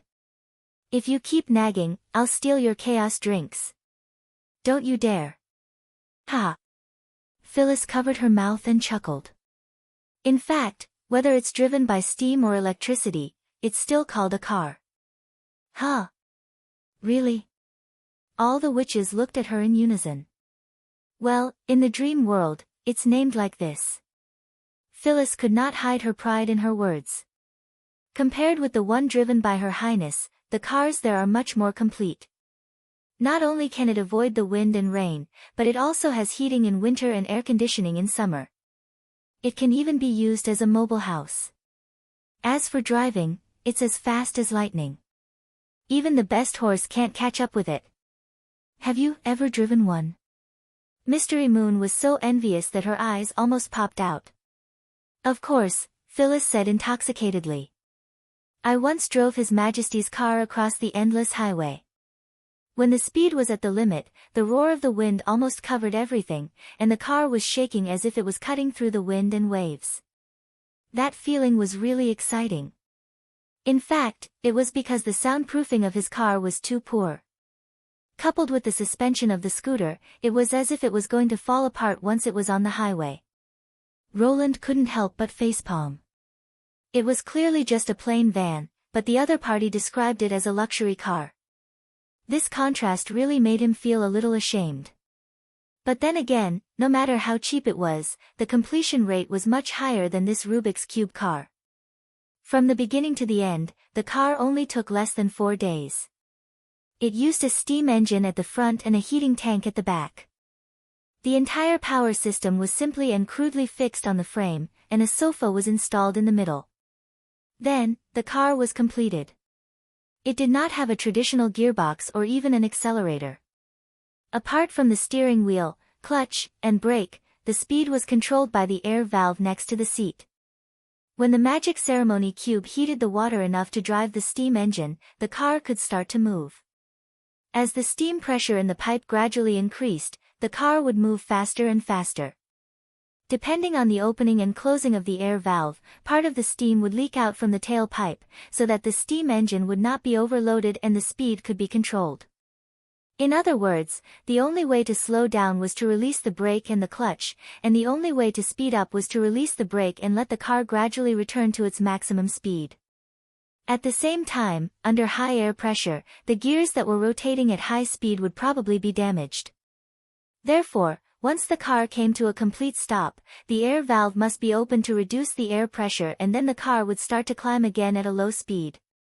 With such a sluggish power system, coupled with a frame without any cushioning and a steering mechanism that was purely manual, it was not hard to drive this car.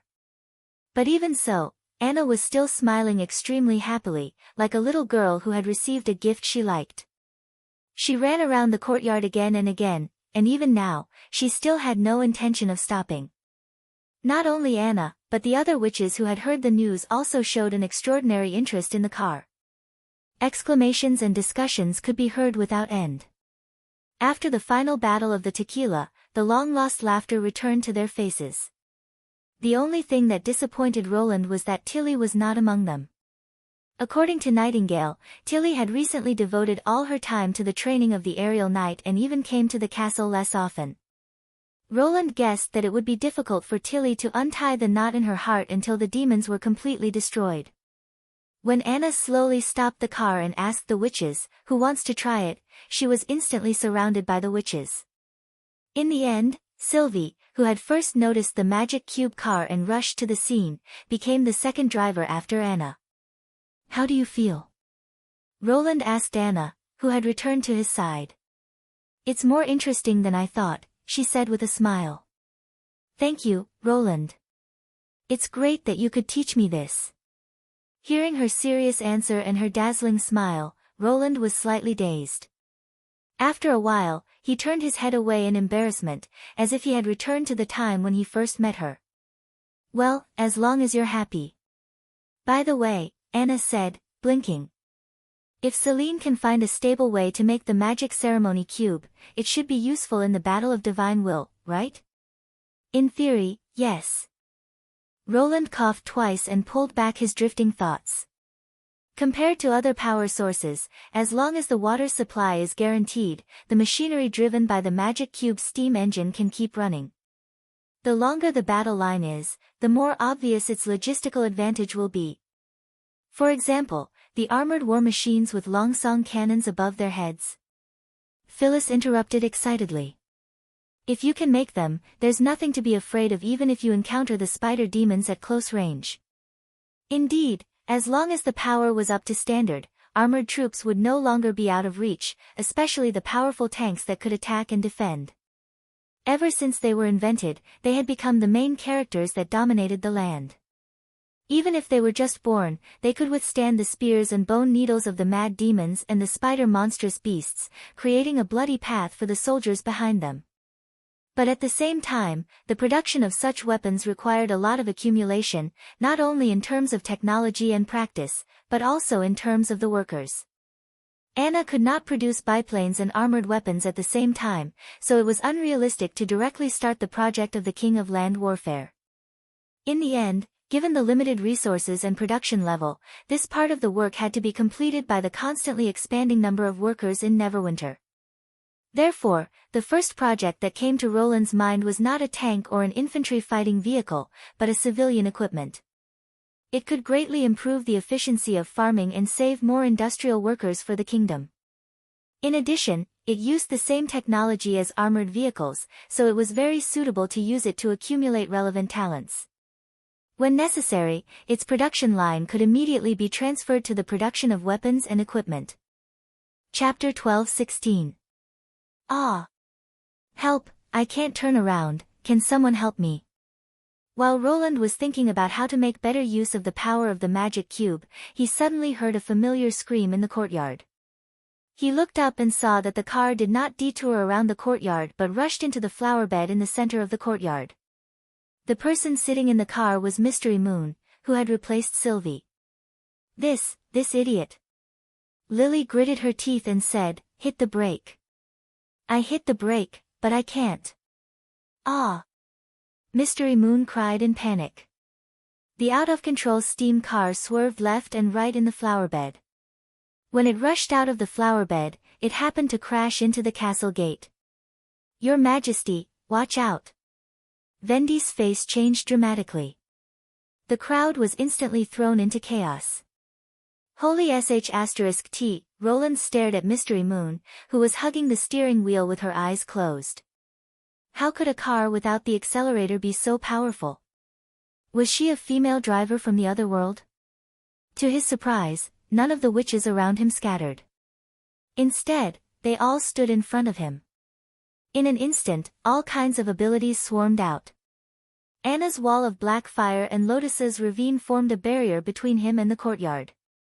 Ify's magic cage and Andrea's arrow of light were ready to shoot at the wheel.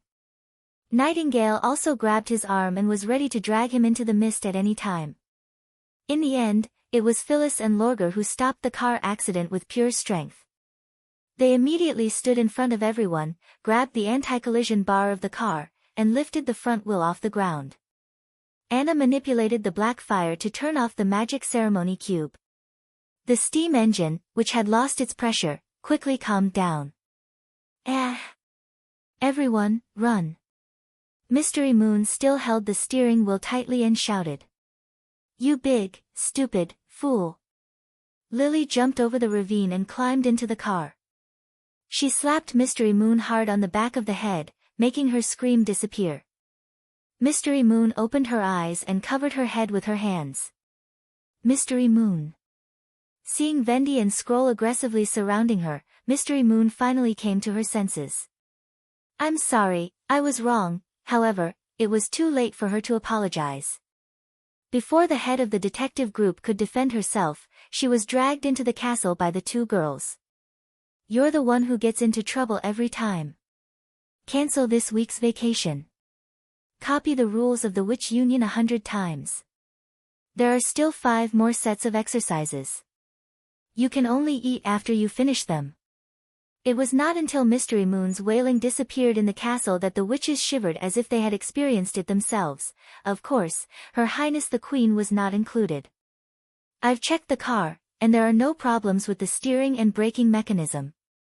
Anna had finished her inspection and returned to Roland's side. I'm afraid there's only one reason why Mystery Moon deviated from the road. What is it? She's too weak, Anna said helplessly. Roland could not help but laugh out loud. Was it because she was too weak to steer the car properly, which eventually led to the partial pair? It seemed that before the steering and braking assist devices were installed, those who were less than or equal to Mystery Moon's strength had to decline the test. The messy courtyard was quickly repaired by Lotus and Anna.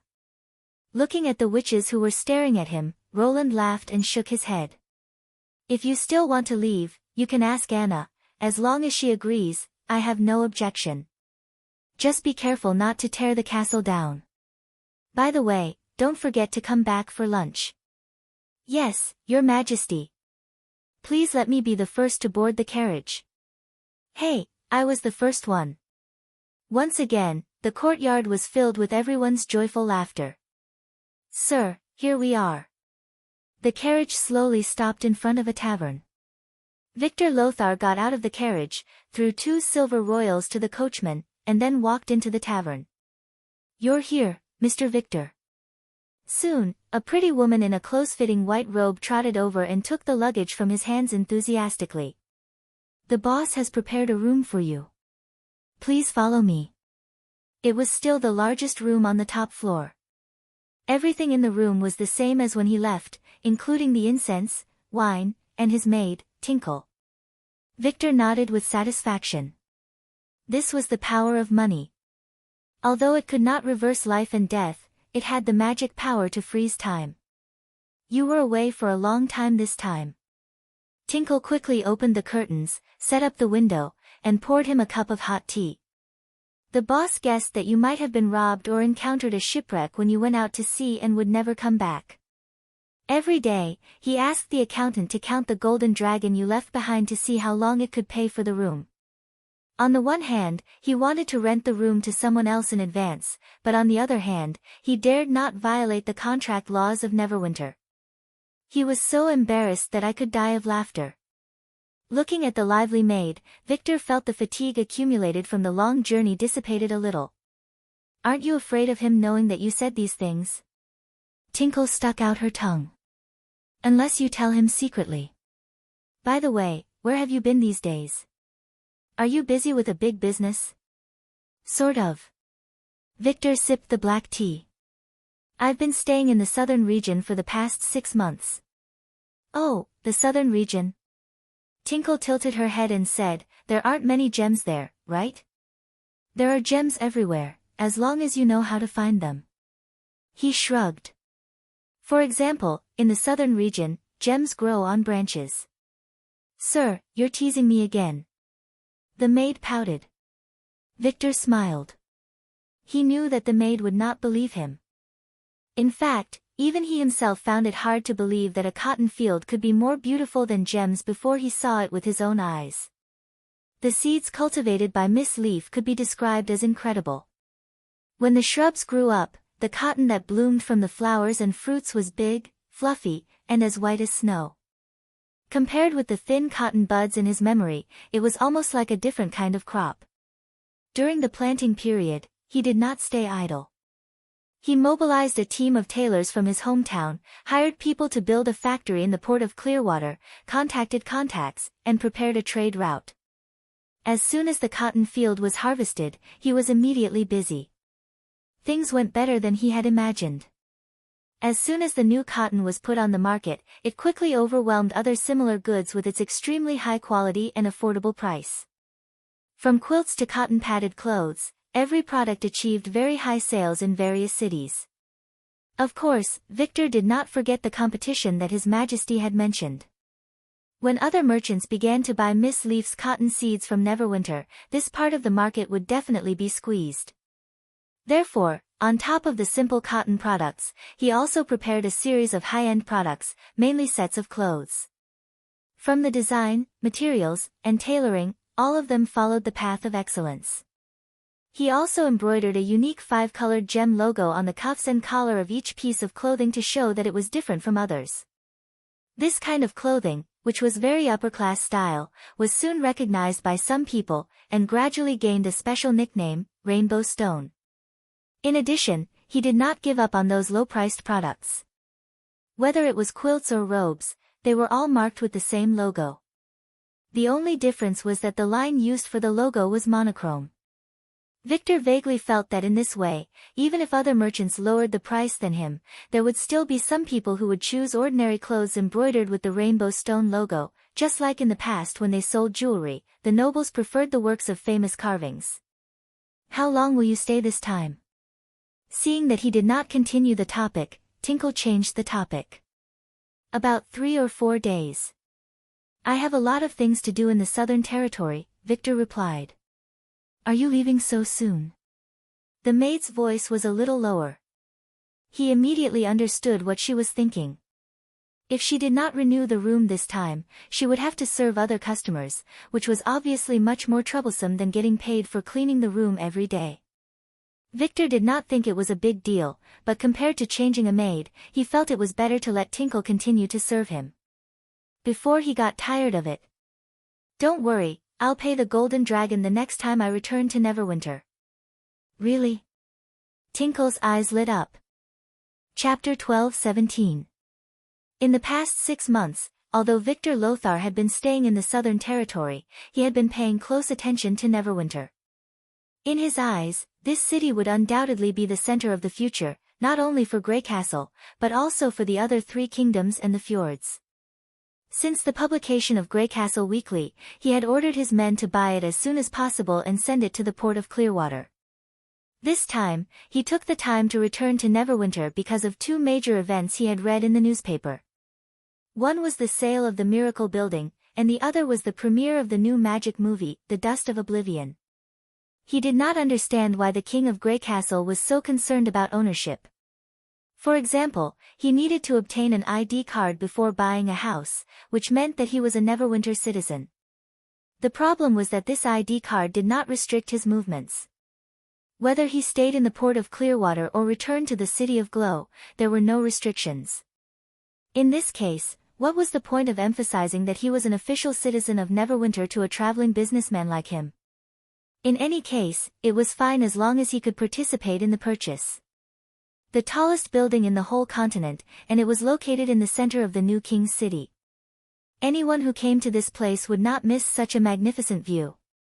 There was nothing more suitable than this to advertise the Rainbow Stone. Of course, even if he did not buy the Miracle Building, he would not feel too regretful. After all, as the first businessman to cooperate with His Majesty on the new cotton variety, he had already gained the upper hand in the industry. For Victor, the second event was far more important than the first. He would never forget the feeling when he watched the magic movie for the first time. It was absolutely a soul-deep shock. In other words, as the curtain opened, the body no longer existed, leaving only the soul to wander in an incredible world. He had watched The Wolf Princess several times. If he had not decided to go to the Southern Territory to grow cotton, he would have bought the tickets for every show. Although he could not guess the content of the new magic movie, The Dust of Oblivion, from the title, the original members of the Star Flower Troupe and the screenplay written by the master dramatist Cajun Fells were enough to attract his attention. Moreover, in the introduction, it was mentioned that the story was based on a real event and had the help of His Majesty Roland Wimbledon. All the unknown secrets in the play came from the Royal Library. It was important to know that such insider information was often not disclosed to the commoners, and the rumors circulating in the streets or taverns were too outrageous. They could be used to pass time with idle chatter, but they could not be trusted at all. Now that he had a chance to see a small part of the secret, and it was through the magic movie, no matter which part of the script was revealed, the gimmick was already very important. How could he miss such an opportunity? This was the main reason why Victor made a special trip to Neverwinter. After arriving at the administrative office, Ling Long busied herself with applying for services and queuing up for tickets. She quickly took care of everything for him. The ticket price for the first show of the magic movie had risen to 50 golden dragon coins, 10 more than the price of the Wolf Princess. Nevertheless, he did not hesitate to spend 100 golden dragon coins to buy 2 tickets. This scene not only made Ling Long's heart flutter, but also attracted the attention of other people. After all, even foreign businessmen would have to think twice before buying such expensive tickets. Even the price of the second show the next day would be much lower, not to mention the price of the civilian tickets, which were only about 10 silver royals a week later. It was much more troublesome to buy a house in the Miracle Building. After applying, he and Ling Long were invited to a separate room. "You have a Neverwinter ID card?" At this moment, the maid lowered her voice and said in surprise, "But you're not from Grey Castle or Border Town." Victor shrugged and said, "You seem to have forgotten that as long as you buy a house, you can become an official resident of Neverwinter." "Of course I know that." Ling Long protested. "But you usually live in a tavern." "There's no conflict between the two," he said lightly. "I prefer noisy places to a residential area, but that doesn't stop me from buying a house for a rainy day." The maid stared at him with her eyes wide open and was speechless for a long time. This is the loveliness of a country girl, Victor thought. If it were a noble lady, she would probably look at me as if I were a fool. Just then, a young woman in office uniform came in and said, "Hello, sorry to keep you waiting. I'm Betty, a commissioner of the administrative office. I'm in charge of the registration of the sale of the Miracle Building." "I'm Victor Lothar, I've read your information. You meet the requirements." Betty spoke very quickly. "I have to say, you really have a good eye, to be able to pick the Miracle Building out of so many residential areas. This is a landmark that His Majesty personally appointed. You can overlook the whole city from the top. Although the price is a little high, it's definitely worth it." "Ah." Victor could not help but be startled. Why did it seem that she was afraid that she would not be able to sell it? He cleared his throat and asked, "May I know the price?" "It's all here, Mr. Victor." Betty handed over a piece of paper. Victor opened the paper and could not help but twitch the corner of his mouth. The price of each floor of the building was marked on it. The first 5 floors were around 100 golden dragons, and from the 5th floor onwards, the price doubled with each additional floor. The price of the 14th floor had reached the astonishing price of 2,000 golden dragons. Tinkle could not help but cover her mouth. "The 15th floor is not for sale." Victor noticed that the price of the top floor was not on the paper. The Astrology Association and the Alchemist Workshop have jointly bought the 15th floor. I heard that they plan to establish the Society of Sages and use this building as their headquarters. I'll buy the 14th floor. Victor interrupted. Looking at the 2 people who were dumbfounded, he quickly added, 2. Even for him, who had been in business for many years, 4,000 golden dragons was a huge sum of money. He was a little hesitant when he saw the price, but after hearing about the Society of Sages, he immediately made up his mind. If Neverwinter was regarded as the center of the future, this so-called headquarters would inevitably affect the other kingdoms. If he could establish a relationship with these 2 organizations with a long history and a well-known reputation on the continent, even if they only stayed in the same building, it would greatly promote the Rainbow Stone. Wise choice, Mr. Victor. Betty grabbed his hand, looking even more excited than Tinkle. "I'll go get the contract. Once you sign your name, the room is yours." After Tinkle left excitedly, Victor heaved a sigh of relief. "Why do I feel like she's the one who bought the house instead of me?" "It's probably related to the performance evaluation," Tinkle pouted. "What's that?" "I heard it from the customers in the tavern. It seems that everyone in the administrative office, from the officials to the apprentices, has an assessment like the completion of their duties. I'm not sure about the details, but their salaries and promotions are related to this. So that's how it is. No wonder every time I come here, I feel that everyone here is full of energy." Victor suddenly felt that he had learned something new. Perhaps it would be good to use it in his textile factory. "Well." Tinkle hesitated. "You spent so much money to buy the miracle building, so it won't be empty in the future, right?" "As for the tavern, I'll continue to rent it," Victor said with a smile. "Of course, the house I bought with 4,000 golden dragons won't be empty either. But you can't live in two places at the same time." Chapter 12:18. 2 days later, the moment that Victor had been waiting for finally arrived. The premiere of The Dust of Annihilation was scheduled to start at 3 p.m. He arrived at the entrance of the theater early and waited for the tickets to be checked in. After a year, the theater, which was specially built for the magic movie, had expanded a lot. Not only did it add several viewing rooms, but it also added a waiting hall and a courtyard outside. Although he arrived an hour earlier, there were still many people gathered in the waiting hall. "You must be Mr. Gammon from the Crescent Moon Bay Chamber of Commerce. Nice to meet you." "You're flattering me. I didn't expect to meet a big businessman from the Kingdom of Dawn here. Please take care of me in the future. Isn't that the star of Cajun Troupe standing over there? I wonder if I can meet the master in person. If you know him, please introduce me to him." "Of course." The crowd gathered in twos and threes and chatted with each other. As he had expected, those who could afford to pay dozens of golden dragon tickets were basically upper-class celebrities. This was also one of the hidden values of the premiere tickets. "Oh, isn't this Mr. Victor? I heard that you're no longer in the jewelry business." Someone in the crowd occasionally recognized him. "I'm still in the jewelry business. It's just that things aren't going well these days. I like the new bedding that your Chamber of Commerce released. After I changed it in the hotel, the number of customers increased. I want to order another 100 sets. Thank you for your affirmation. We can arrange a place to talk in detail after the magic movie." "Okay, that's a deal." Ling Long was left speechless upon hearing this.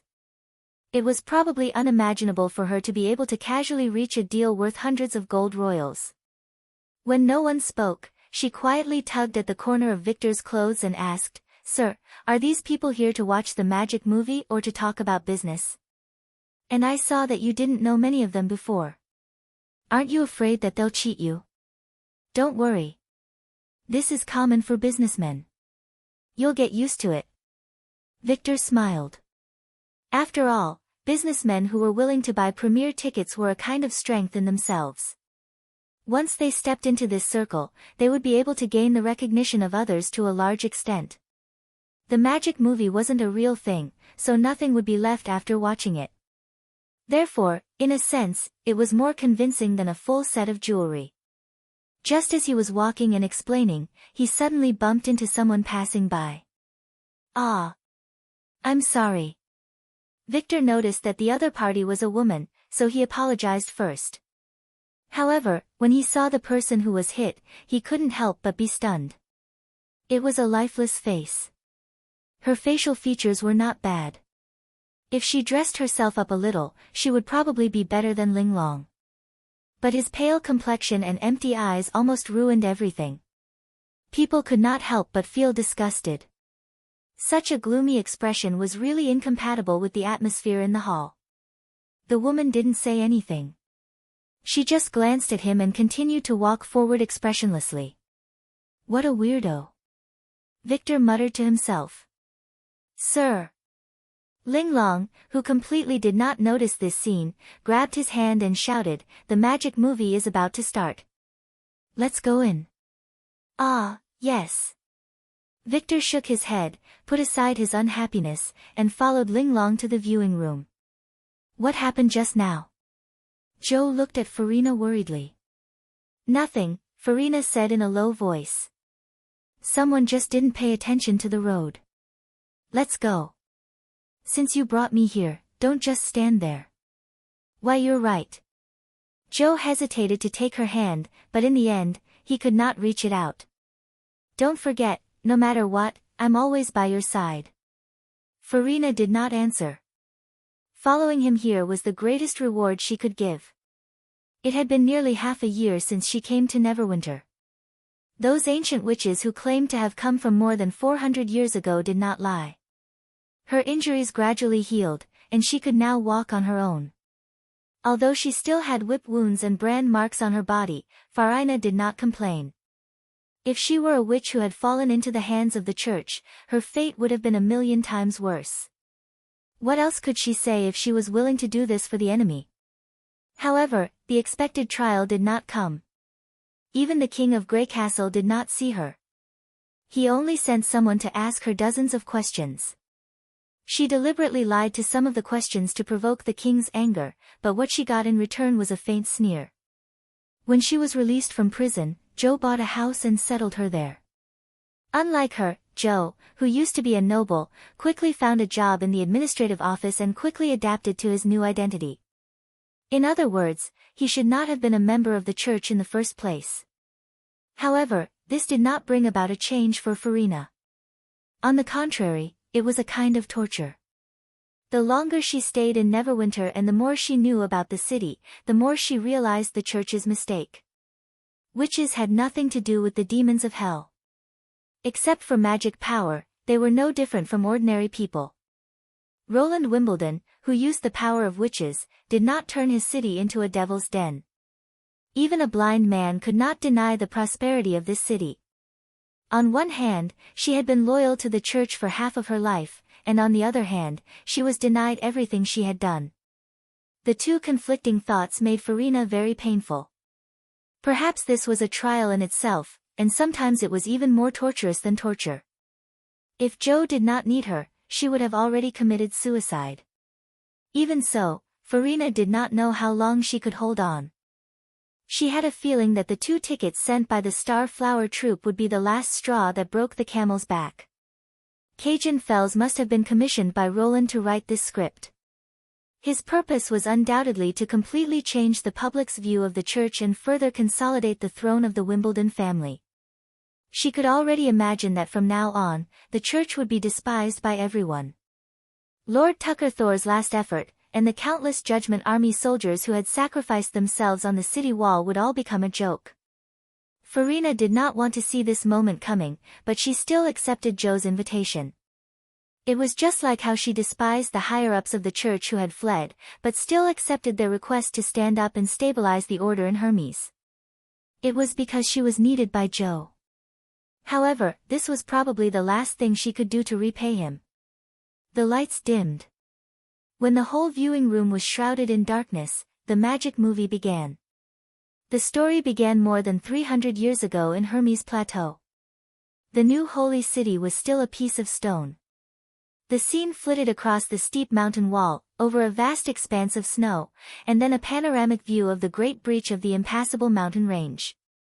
Although he had watched the magic movie many times before, Victor still felt a tremor in his heart when he saw the scene of overlooking the earth appear before his eyes.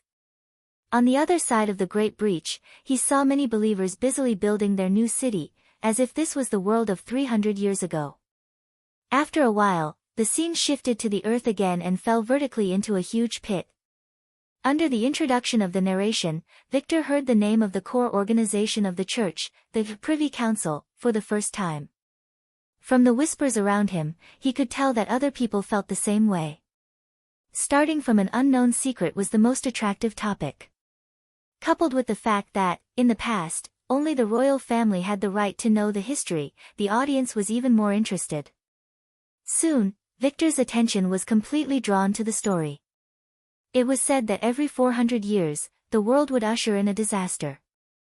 At that time, the huge bloody moon would hang high in the sky, and countless enemies would pour out from hell to devour the human kingdoms. In order to survive, the witches entrusted their hopes to an extraordinary power, which required the fusion of the witch's blood and the warrior's soul to cast a steel body that was not afraid of magic and pain, the gods' punishment warriors. To ensure the implementation of the plan, the witches established a church and began to select and train qualified candidates. The main character of the story was a witch, who was also the next pope of the church. The other important character was the Pope's guardian and the commander of the Judgment Army. As in most dramas, after a period of time, the two of them went from despising each other to recognizing each other and falling in love with each other. Gradually, they became inseparable lovers. The witches and the guardian even promised that when they found a successor to the Pope, they would undergo the God's Punishment Army transformation ceremony together and become inseparable.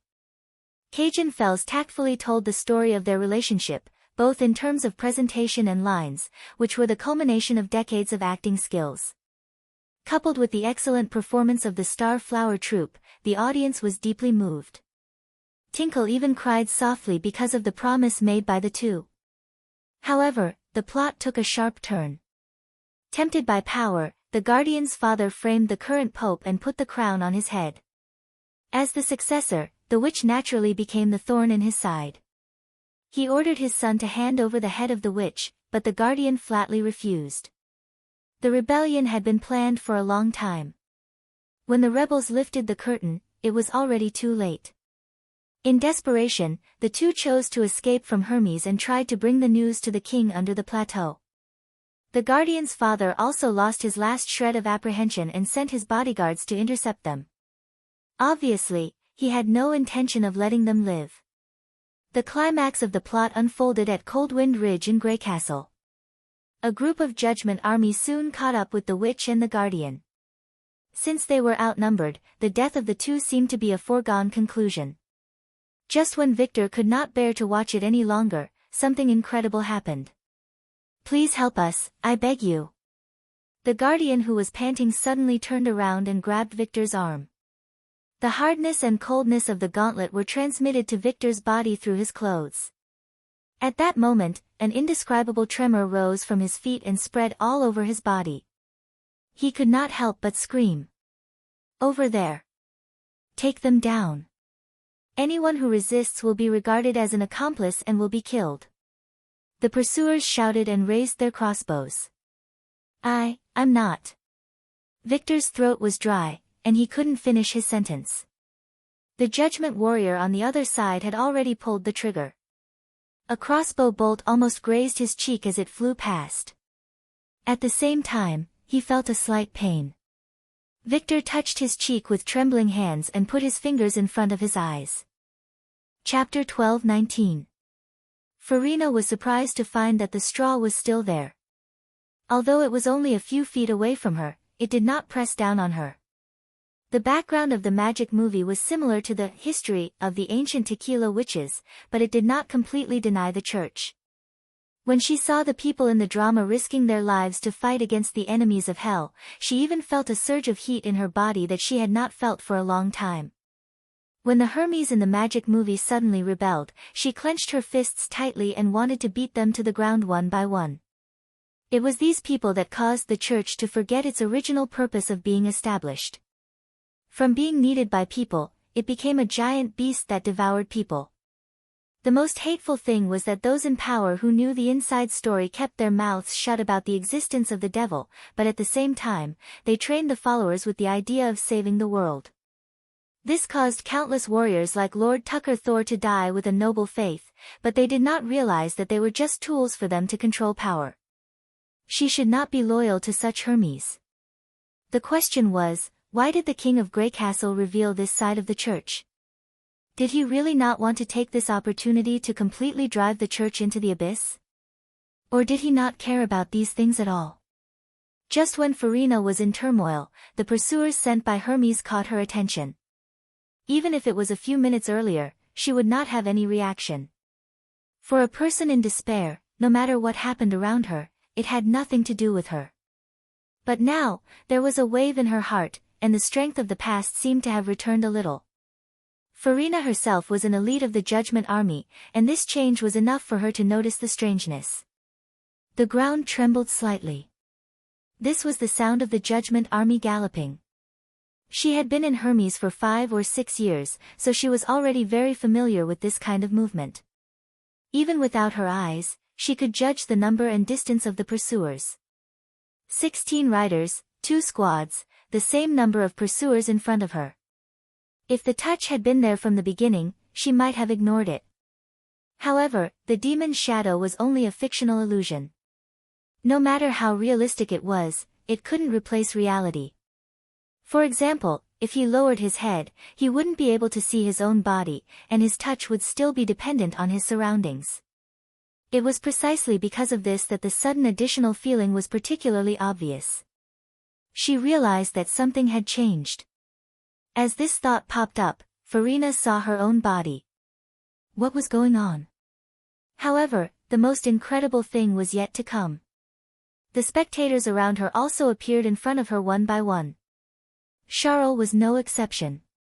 Farina, what are we? He turned around with a confused look on his face. A very bad feeling welled up in her heart. Farina suddenly grabbed backwards, but she didn't touch anything. The chair that she was sitting on was no longer there. Please help us, I beg you. The guardian and the witch seemed to have discovered their presence and ran towards the crowd in a panic. The defectors are there, take them down. Anyone who resists will be treated as accomplices and will be killed without mercy. Crossbow bolts flew over and shot several people in the front row to the ground. Most of the spectators were directors of the Chamber of Commerce and dignitaries from aristocratic families. Almost none of them had ever been in a battle. In the face of such a sudden change, all of them were stunned. Damn it! Farina cursed in a low voice. What the hell were those witches doing? Was this still an illusion? If it was before, she would have shouted, "This is an evil trap set by the witches. Everyone, follow me," to calm people down. Resisting the subconscious impulse, she pushed Charles away and quickly rushed to the front of the crowd. Stop! I'm Farina, the captain of the Vanguard Battalion of the Judgment Army. Who are you? This unexpected shout made the pursuers stop their horses. Vanguard Battalion? How come I've never heard of this team? Hey, who's your commander? The Archbishop of the Privy Council, Lord Tayfun. Farina made up a story. At the same time, she put her hand behind her back and made a "give me a weapon" gesture to the defected guardian. What? Hearing this answer, the leading warrior showed a hesitant look. Sure enough, as the mastermind of the rebellion, the guard had heard of the Privy Council. All the high-level people who were involved in the core secrets of the church should have a lot of influence in the church. But she also knew that this could only make the opponent hesitate for a moment, but it could not change his mind.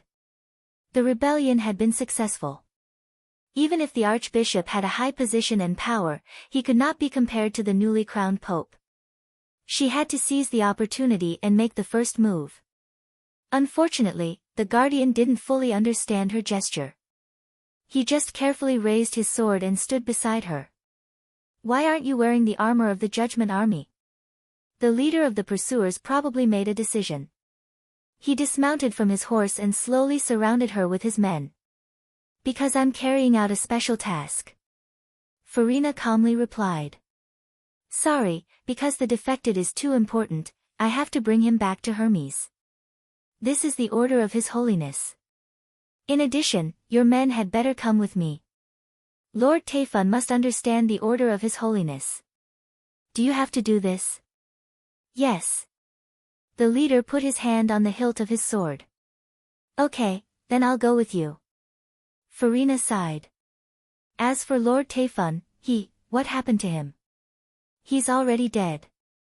While speaking, she quickly pulled out the spare dagger from the waist of the guardian and inserted it into the gap of the helmet of the leader. After more than 300 years. Blood suddenly sprayed on her face. Captain. Kill them. Farina grabbed the weapon of the leader and fought with the pursuers. At this time, the guardian also waved his sword and joined the battle. This woman is so strong. Damn, where's the crossbow? Hurry up and load it. Don't let the witch go. The scene was chaotic. From time to time, some people groaned and fell to the ground. The rest of the audience fell into a state of sluggishness and did not dare to move. For Farina, this was a battle where she had no chance of winning. Even if she could knock down her opponent, it would be difficult for her to inflict fatal damage. Furthermore, she was outnumbered 16-2. It was only a matter of time before she was cut down by the swords. After a few rounds of fighting, she had many wounds on her body, but the burning pain did not slow her down. Instead, it made her more and more eager to fight. Farina felt a long-lost satisfaction. How dare you go against the church? The pursuing guard roared. The church? No, you don't deserve to mention that name. She glared at them. It shouldn't be like this. You destroyed it with your own hands. You've let too many people down. Yes, she would soon die here, but Farina found that this was the best ending for her. Even if it was only for a short moment, she finally became the kind of person she wanted to be. But death did not come as expected. A rapid gunshot broke the sound of swords clashing. She turned around and found that the men in black who had been guarding outside the courtyard had appeared in the magic shadow. Their reinforcements turned the situation around. The enemies seemed to be scared out of their wits. They abandoned the bodies of their companions, turned around and fled, and soon disappeared into the mountains. Thank you. The wounded guardian walked to Farina with the help of the witch. I thought the church was completely under my father's control. I didn't expect to meet an upright warrior like you. I thought there was no hope, but it seems that God has not given up on us. The witch still had tears on her face, but now she smiled and said, You've not only saved us, all humans owe you one.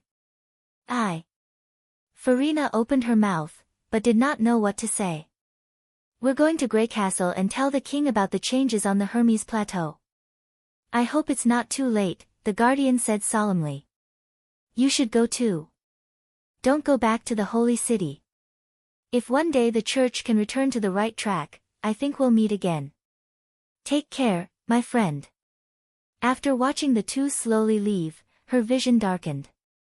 When the light returned to normal, she found herself still sitting in the viewing room, and the chair behind her was still firm.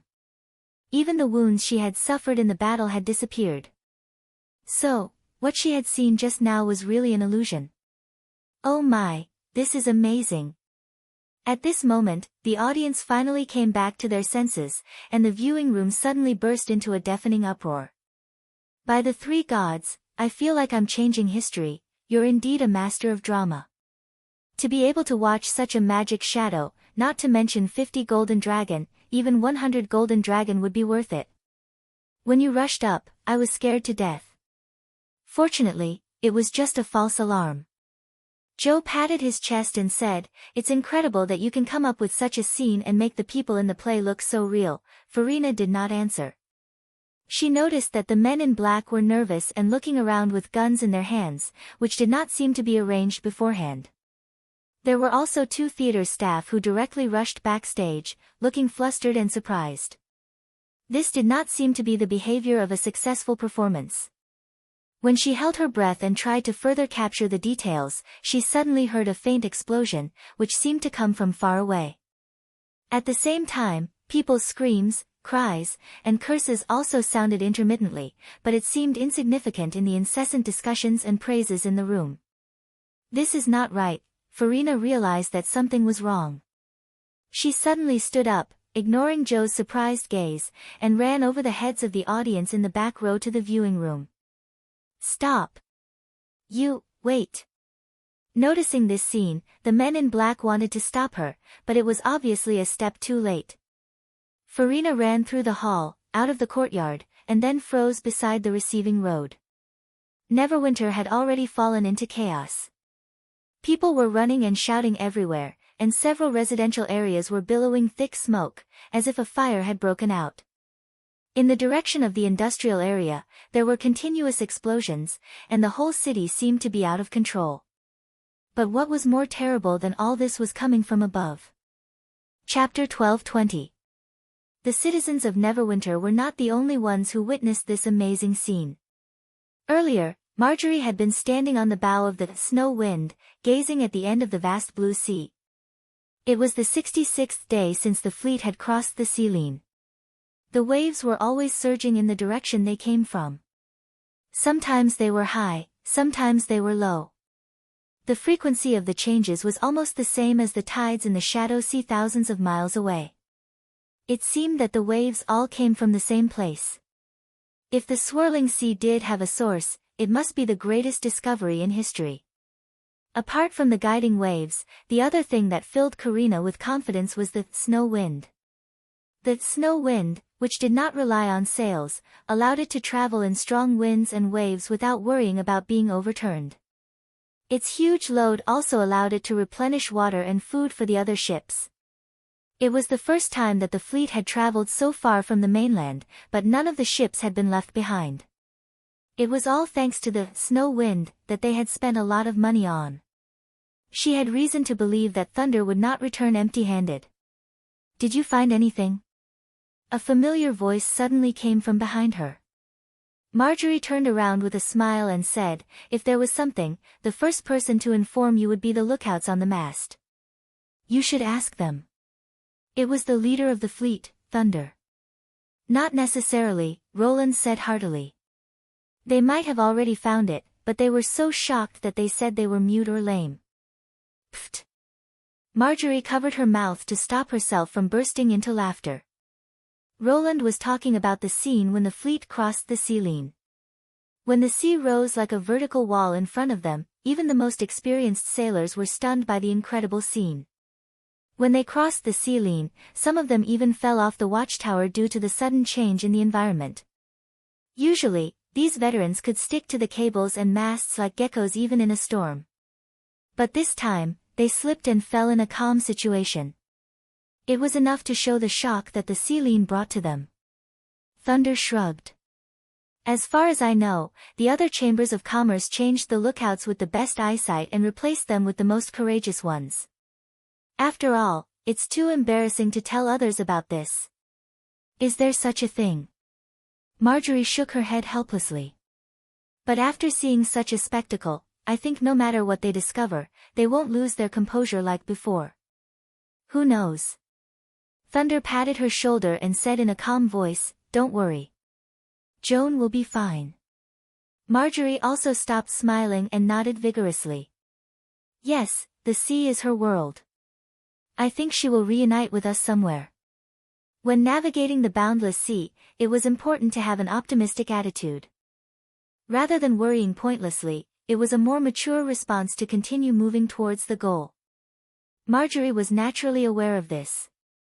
"By the way, I'm here because the sailing meeting is about to begin." After a moment of silence, Thunder tilted his head and said, "The other captains are all here. Let's go back to the cabin." "Okay, I got it." The sailing meeting was where all the captains of the fleet gathered on the flagship to report and communicate on the next route, the status of the ship, and the status of the resources.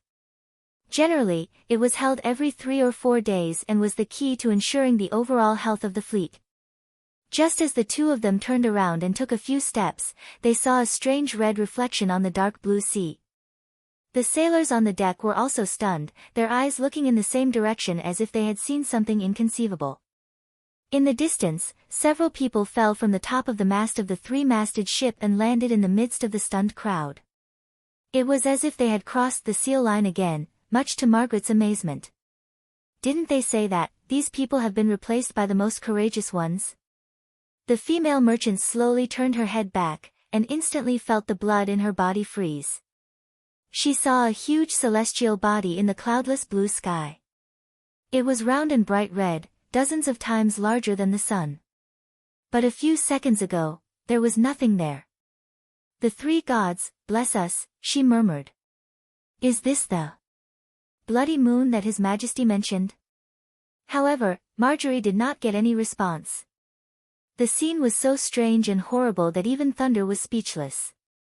Woo, woo. Just then, the Snow Wind sounded its whistle. The sharp buzzing sound broke the dead silence on the scene and brought everyone back to their senses. The whistle sounded, which meant that enemies were approaching. The two looked at each other and ran to the bridge at the same time. What the hell happened? Thunder shouted as he rushed into the command room. There's ship, the first mate stammered. From the southeast, it's coming toward us. What did you say? Thunder snatched the telescope from the first mate's hand and aimed it at the direction the first mate had pointed out. Marjorie's heart sank. They were now thousands of miles away from the Shadow Sea. Even birds were rarely seen, let alone humans. How could there be a ship? This was a new sea that no human had ever set foot in. She asked another adjutant for the telescope and looked in the direction Thunder was looking at. Oh my God! The female merchant gasped. She saw two shadows floating on the sea in the distance. They did not have sails, but they were riding the waves. But this was not the most horrifying thing. The water around the shadows seemed to be boiling, as if countless fish were following them. But she soon found that the surging things were not fish, but something that sea merchants and explorers did not want to see. Sea ghosts. The fins on their backs appeared and disappeared from time to time. Occasionally, they would jump out of the water, and the waves that rose up reflected a strange luster under the crimson moon, which reminded Margaret of the scene of sharks fighting for food. Pass my order. Turn all the ships to full rudder. Thunder roared. Pull up the sails and move forward at full speed. The rest of you, get ready for battle. Yes.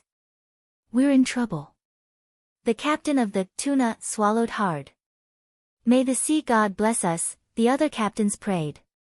Everyone in the fjords knew that unless it was a light and fast boat, or if it was sailing with the wind and the current, ships could not outrun the sea ghosts. This meant that if the sea ghosts came for them, it was only a matter of time before they caught up. But the situation was clearly deteriorating for the worse.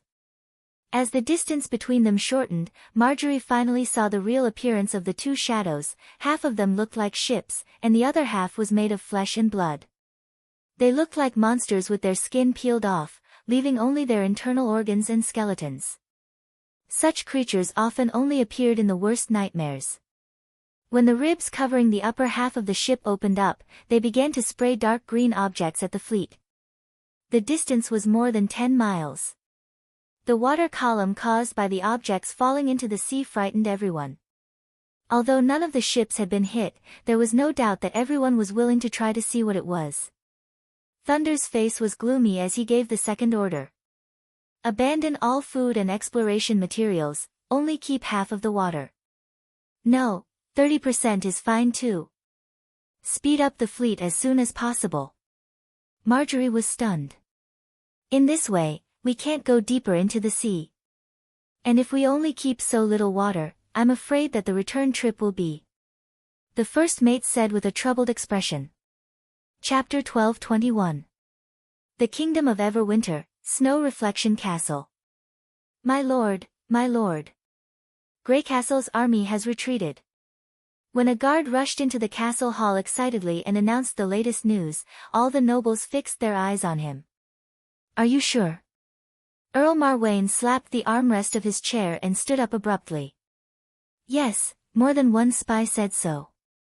The guard nodded and said, someone saw with his own eyes that their camp was emptied overnight. They even abandoned a lot of rations. These people finally, scram. The Count couldn't help but laugh, his mood suddenly relaxed. A month ago, the people of Greycastle suddenly appeared in the 4 port cities of the Kingdom of Everwinter and rapidly expanded their territory. They did not compromise, neither did they accept surrenders, nor did they accept tributes. Wherever they went, they almost wiped out the population. This plague of barbarism was even more terrifying than the church. At least the church could communicate with them.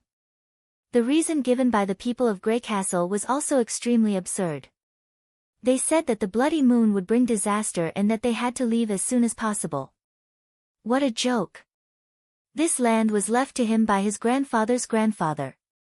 No one could take it away from him, not the church, not Greycastle. My lord, You are wise, an old scholar said respectfully. The so-called full moon, missing moon, dark moon, and crimson moon are all astronomical phenomena that will appear at regular intervals. If they want to believe that this is an ominous sign, it's their business. As long as you don't move, they can't do anything to you. That's right. The cliffs around Snow Reflection Castle are your greatest asset. If the people of Grey Castle are willing to negotiate, we can make concessions. The church was also aggressive at first, but in the end, they still made you a bishop. The others echoed. Earl Marwain's confidence grew. He looked at the strange phenomenon outside the window. His initial fear had long since disappeared, and he even felt a trace of admiration for it. Had it not been for the change 3 days ago, the people of Grey Castle would have pushed their front line to the center of the Kingdom of Everwinter in about a month, and the Snow Reflection Castle would inevitably be affected. Although the barbarians rarely attacked the cities of the nobles and would ignore them as long as they did not interfere with their actions, they could not ignore the fact that they had violated the property of the nobles by plundering the population. If the barbarians really wiped out the cities around the cities, they would suffer during the months of demons. Indeed, just as the vassals said, the city itself was his greatest asset. It was located in the north of the king's city, situated on a precipice. The surrounding area was sunken very deeply, forming a natural island on land. The widest part of the fissure was several miles wide, while the narrowest part was about 100 feet wide. Only a rope bridge could pass through. The area in the center of the crack was large enough to accommodate several cities. The ancestors had built the castle on the island because it was easy to defend and difficult to attack.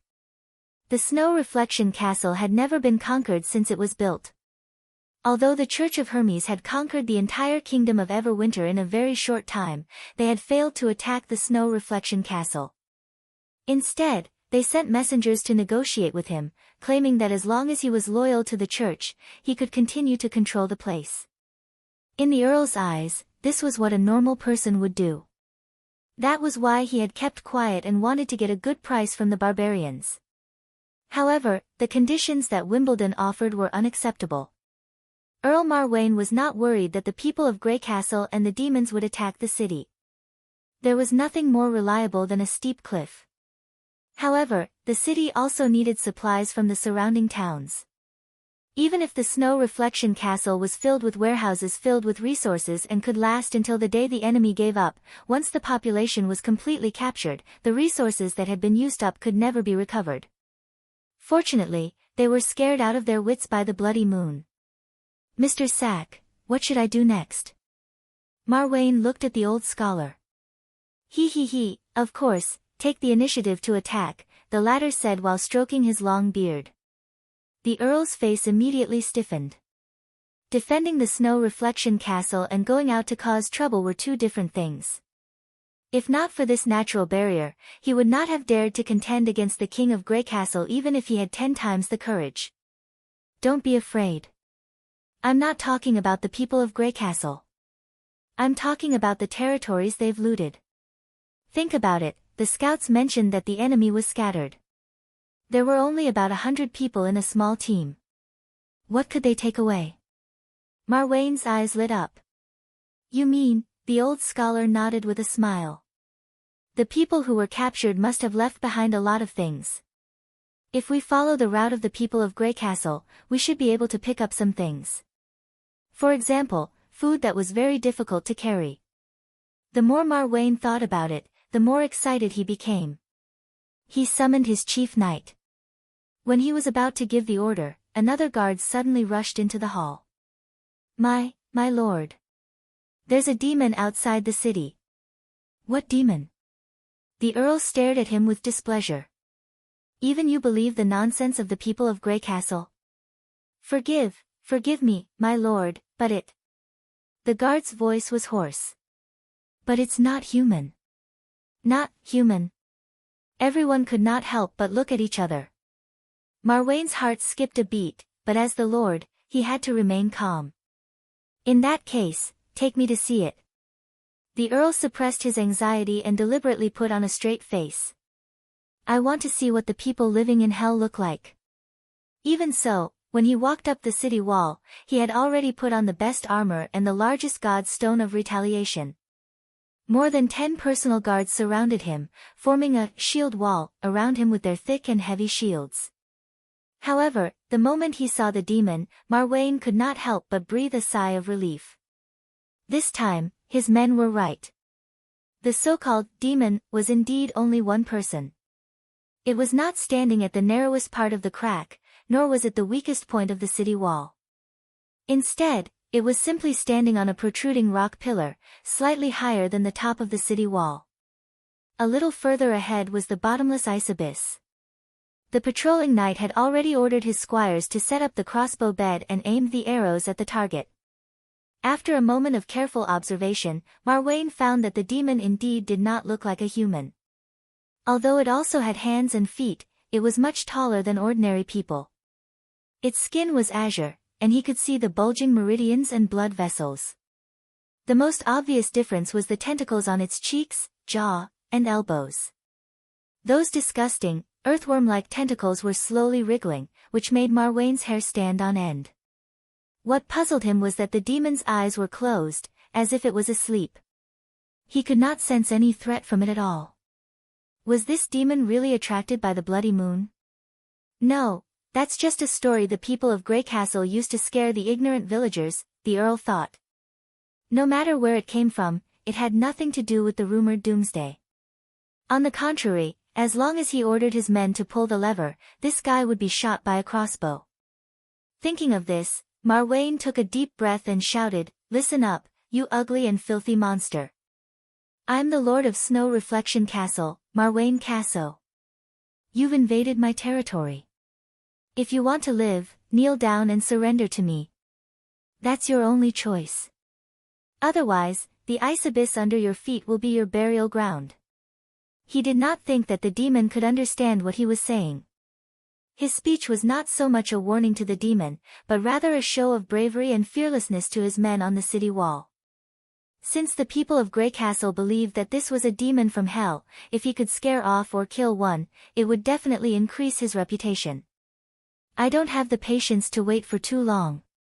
I'll give you 5 seconds to make your choice. 5, 4. As he spoke, Marwain gestured to the knight that he was ready to shoot. 3. The demon suddenly opened its eyes and shouted, "Enough." Chapter 12:22. This guy can actually speak the human language. When the Count was helped up by his guards, he felt his face burning and his expression was rather ugly. He had intended to show off his power in front of his subordinates and at the same time build up the confidence of the other nobles, but he did not expect to be frightened to the ground by a roar. What was even more embarrassing was that the other party was only one person. "Damn it, I'm going to kill this bastard." Marwain gritted his teeth and raised his hand. When he was about to give the order to shoot, the old scholar suddenly pulled him back, blinked hard, and mouthed 2 words, "Calm down." The Earl was stunned for a moment before he realized what was going on. Indeed, since the demon could speak, there was a possibility of communication. If they could communicate, it would mean a deal and negotiation. The situation was not clear yet, so there was no need to make the first move. He had indeed been influenced by the people of Grey Castle and treated the demon as an irreconcilable enemy. Thinking about it carefully, whether it was a demon or not, the fact that it came alone might mean something, just like a human ambassador. Otherwise, why didn't it make a move? Why did it choose a place where it could see the city wall? If the demon was really as cruel and violent as Grey Castle said, it should have started a massacre a long time ago. The surrounding villages and towns were not protected by the ice abyss and the city wall. The more Marwain thought about it, the more he felt it was reasonable. If he killed the messenger, he would become the enemy of the so-called demon, which was exactly what the people of Grey Castle wanted. However, the Earl could not help but feel embarrassed when he asked the demon to kneel down and obey him, and now he wanted to communicate with it as an equal. Fortunately, the old scholar saw through his hesitation and took a step forward. "What a rude person. Since you can speak the human language, you should have stated your identity and purpose from the beginning. Fortunately, His Excellency is merciful and is willing to give you a chance to start over. Why are you here? Well done, Marwain praised in his heart. As expected of a steward poached from the king's city. The 10 golden dragons were not paid in vain. Before that, I want to ask you one thing. The demon's voice returned to normal. What is your relationship with the humans of the Fertile Plains? Fertile Plains? Where is that? The group of people looked at each other, their faces full of confusion. However, Marwain knew that this monster was indeed an emissary. I don't know where you mean by the Fertile Plains, the old scholar said again. It's like the same piece of land, the north is called the south, and the south is called the north. Even a kingdom is like this, let alone our two races. I can only give you an accurate answer if you bring me the map. No, that's the name you humans gave me. I'm just using it. The other party shook his head slightly. So that's how it is. You're still the same as you were hundreds of years ago, divided like a plate of loose sand. That's why your reaction is so slow. To think that I was looking forward to seeing all of you at a loss and panicking, shouting that it was impossible, but at the same time, you were powerless against the arrival of fate. What did that mean? The Count could not help but frown. For a moment, he seemed to capture a trace of disappointment from the strange face of the other party. Don't tell me, you mean the people of Grey Castle? The chief knight suddenly asked. The demon looked at him. They've always said that when the bloody moon comes, the demons will appear from hell. Now, they've indeed fled in fear and disappeared a long time ago, the knight said disdainfully. The knight said disdainfully, of course, if you're fast enough, you might be able to meet them at the harbor in the east. Is that so? It looked to the east, then shifted its gaze back. I'll go there, but not now. Since you know nothing about the Fertile Plains, I'll make it short. I'm the Sky Lord, the commander of the Western Front Army. Thousands of years ago, our two races signed a protection contract to fight against the witches and their squires together. You serve my race as your master and fight under my command. In return, you'll be in charge of the power and wealth of the human territory. This contract has no expiration date and will not end until the end of the world. As the inheritors of the human race, you should continue to serve my race. The demon's voice became loud again, as if the whole city could hear it. Now, I demand that you offer up this city according to the contract and immediately serve me. This guy is crazy. Earl Marwain was dumbfounded.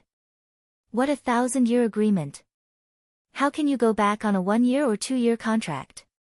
Who cares about things that happened thousands of years ago? And you're the commander of the Western Front Army? Which lord didn't send an emissary to negotiate with him first? There should be a limit to your nonsense. What if I don't agree? The demon's words were so rude that he could not stand it anymore. Death will make you submit. The demon who called himself the Sky Lord raised its head. See, that's fate. The Earl looked up and saw that the mountains in the distance were covered in a thin layer of fog. It was not uncommon to see fog in the impassable mountain range, but this fog was as red as blood, frighteningly red. He did not know whether it was an illusion caused by the reflection of the crimson moon or the fog itself. Another strange thing was that the red fog did not float in the air after crossing the cliffs. Instead, it slowly flowed down from the mountains and formed a hazy waterfall. Could it be that it hadn't made a move all this while just to wait for this opportunity? Marwain felt a little uneasy. Looking at his nervous subordinates, he knew that if he did not act now, they would lose confidence. Just you. The Earl clenched his teeth and waved his hand. I've already given you a chance. Shoot. The knight and the guards were stunned for a few seconds before they suddenly came to their senses. They all pulled the trigger and crowbar. More than 10 crossbow bolts of different sizes rose into the air with a buzzing sound and shot straight at the demon. But all the arrows missed their target. The crowd could not believe what they saw. They saw the demon pass through a black hole and disappear into the stone pillar. Damn it, that's the effect of magic power, the chief knight said in a low voice. They're no different from witches. Don't be afraid. We're all wearing God's stones of retaliation. Magic power can't hurt us. Marwain clenched the pendant on his chest. Find it and kill it. The demon is there, the guard shouted. In a flash, it had crossed the barrier formed by the ice abyss and the city wall and quietly appeared in the long street behind the wall. The Earl was alarmed that it could cross the natural barrier in one step. Such a dangerous monster, whether it was an emissary or not, must die here. After all, it was only one person. Prepare the god's stone arrows and deal with it as a witch. The person who kills it will be rewarded with 100 golden dragon stones. Just as the knight and the guards rushed toward it from all directions, the demon slowly raised its arms. The next moment, a black curtain of dozens of feet wide appeared behind it, cutting off the street and the houses on both sides. At first glance, it looked as if the street suddenly had a thick wall. What was it trying to do? The Earl could not help but feel puzzled. It did not look like an attack or a defense. Was it trying to use this ability to hide itself? But he soon got the answer. Thick red mist spewed out from the black curtain like a breached river bank. Then, a group of monsters that he had never seen before roared and rushed out of the black curtain, colliding with the knight. The god's stone did not affect the knight at all, but he was sent flying far away with blood spewing out of his mouth. A large part of his chest caved in, and it seemed that he would not survive. But this was far from the end. It was the beginning of a nightmare. Monsters kept appearing from the black curtain as if they would never stop. They first bowed to the Sky Lord and then joined the battle. Be it in size or strength, these monsters were far superior to ordinary people. Soon, they rushed to the top of the city wall with overwhelming strength. The chaotic battle turned into a massacre. The guards who had lost their will were torn to pieces by the monsters. Blood and broken limbs were scattered everywhere. In less than a quarter of an hour, the city was filled with cries of pain and cries for help. Those who were still alive fled out of the city in a panic, but they could not cross the bottomless ice abyss. Marwain felt his legs go weak. He swayed and fell to the ground, but this time, no one came to help him. His personal guard had been torn in half by the enemies in front of him. The snow reflection castle that he was so proud of, the territory he inherited from his grandfather's grandfather, had fallen in just a single encounter. The red mist filled with the smell of blood was overwhelming, turning the place into a living hell.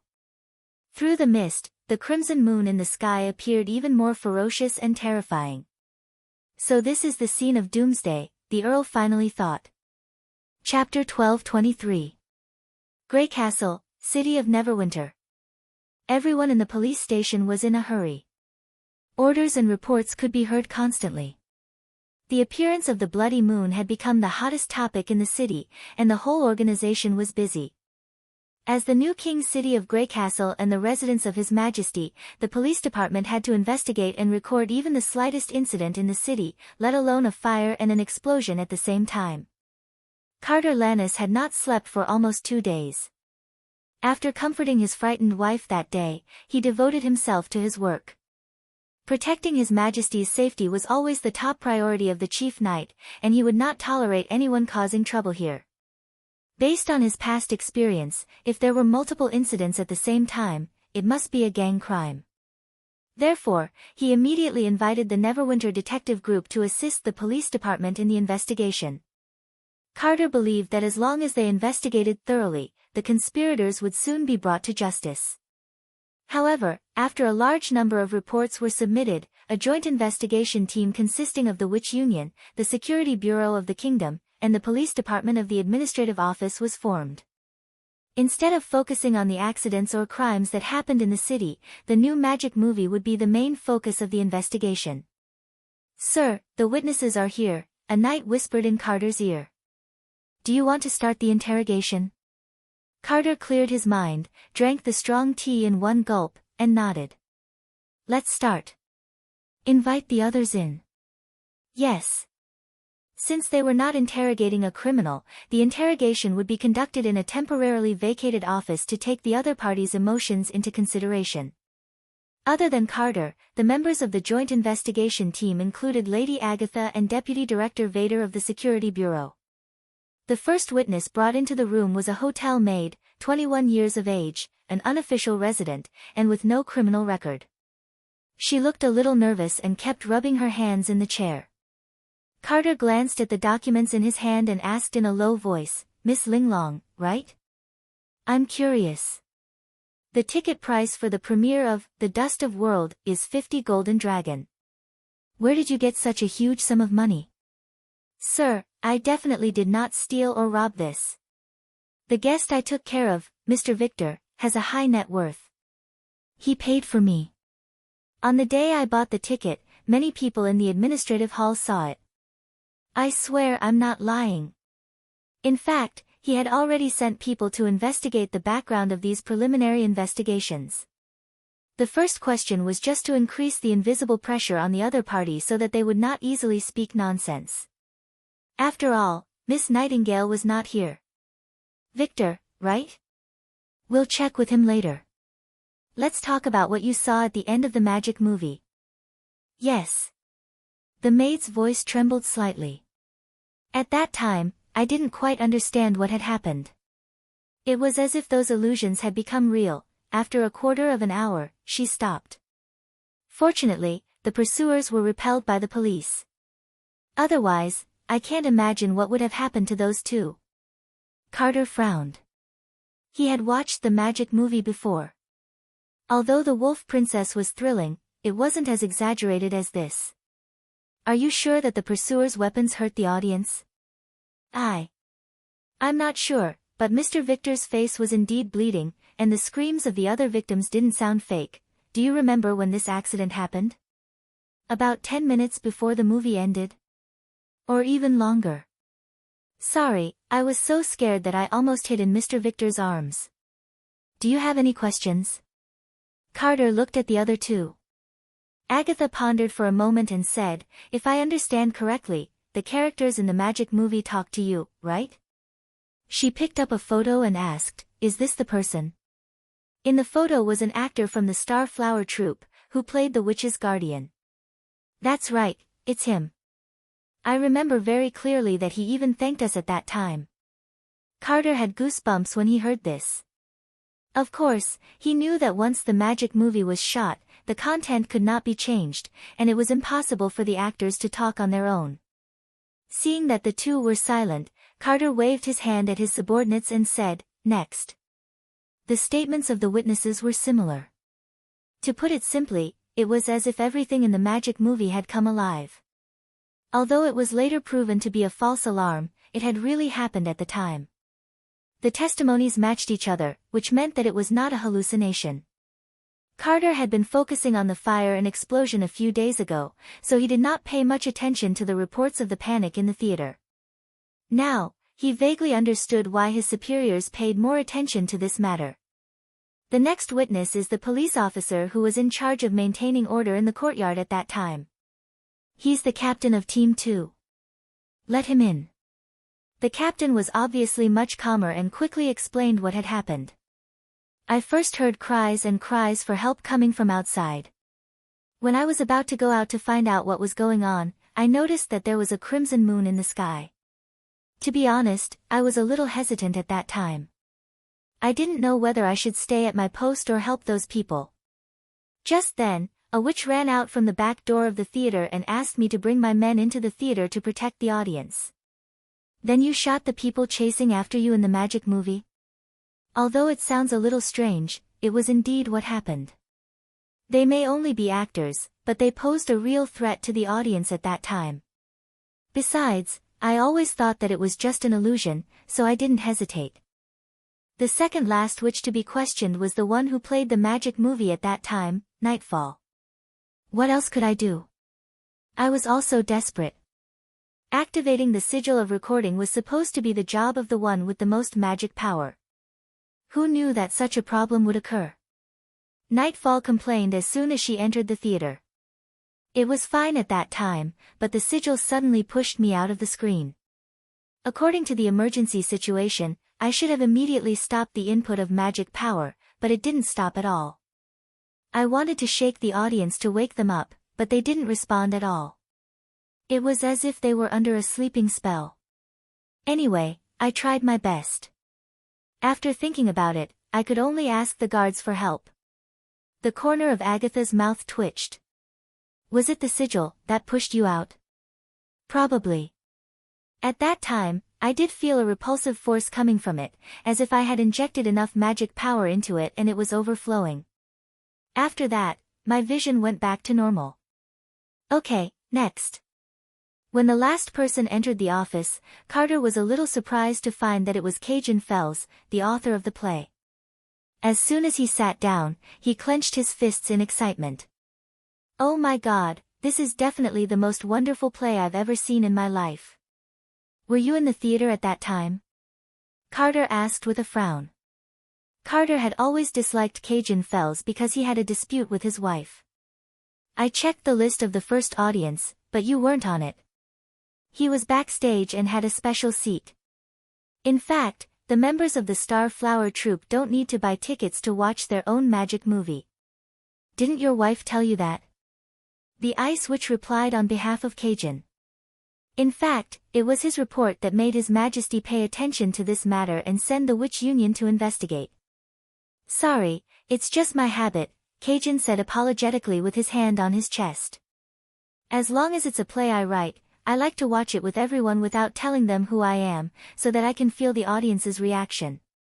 Ms. May might have known about this, so she didn't tell you in advance. Cajun's tone became excited again. I have to say, this magic movie is definitely a miracle in the history of theater, because the audience rewrote its ending. What did you say? Carter asked in surprise. You heard me right, Your Excellency Knight. That's not what I wrote. Cajun Fells said, waving his hands. In the original story, this was a sad ending. In order to protect his sweetheart, the guardian attracted the attention of all the pursuers and fell off the cliff, leaving the witch alone.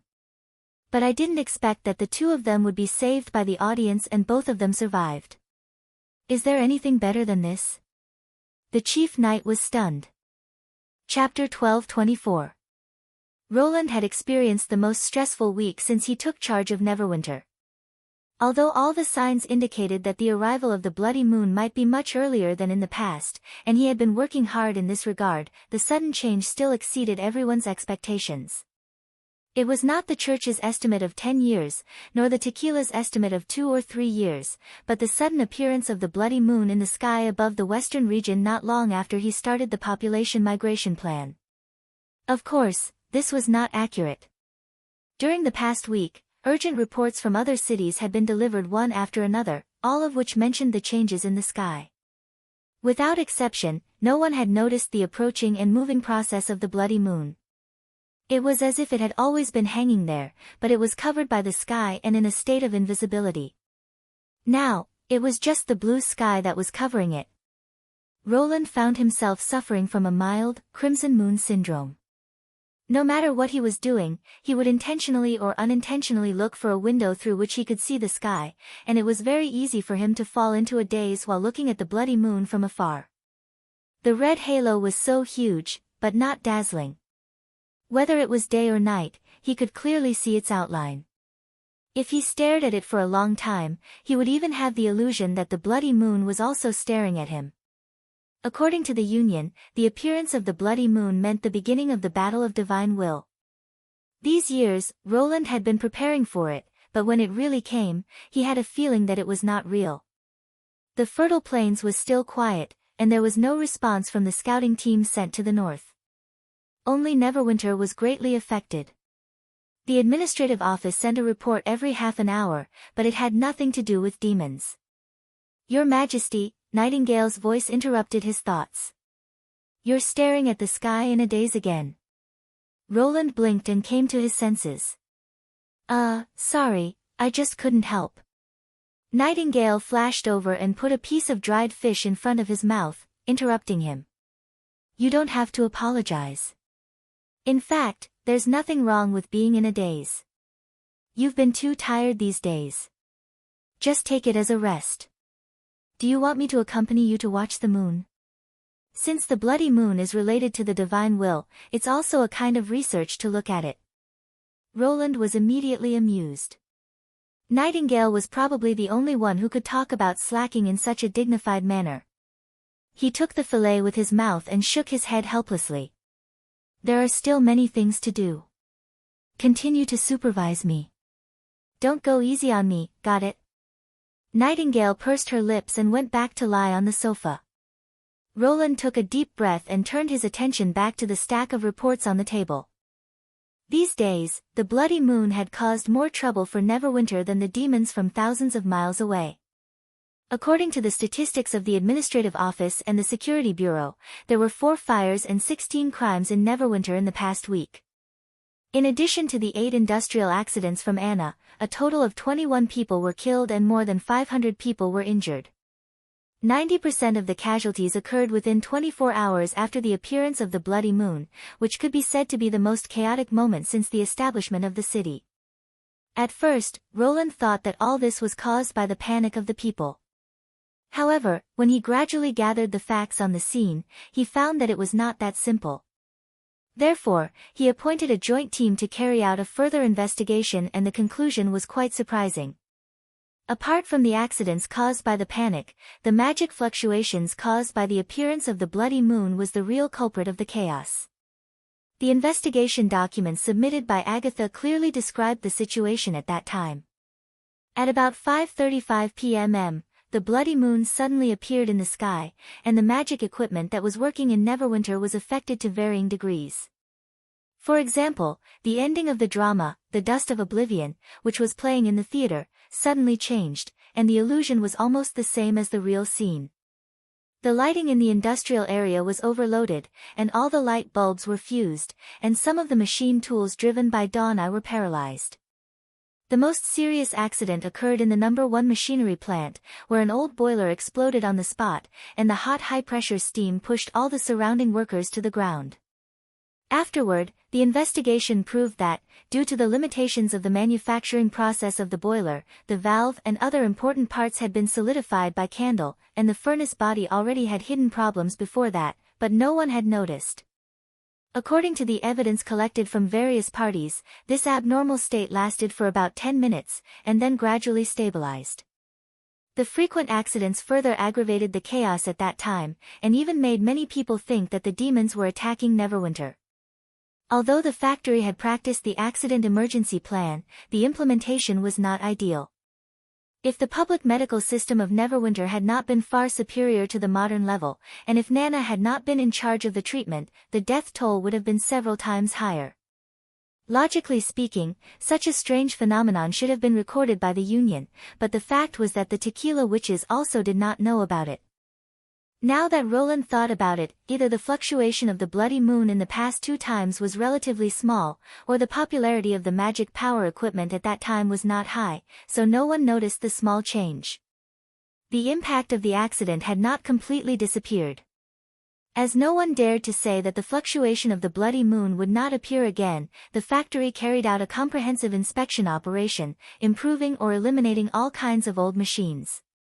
The administrative office also supplemented the emergency plan, including how to stay awake in abnormal situations and avoid panic, and so on.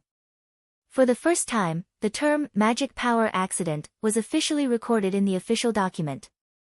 On the contrary, the second screening of the magic movie 3 days after it had been off the air triggered a new wave of interest in Neverwinter.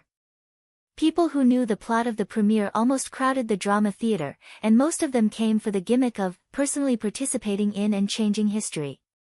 Even though the magic movie had returned to normal, the audience's enthusiasm did not diminish.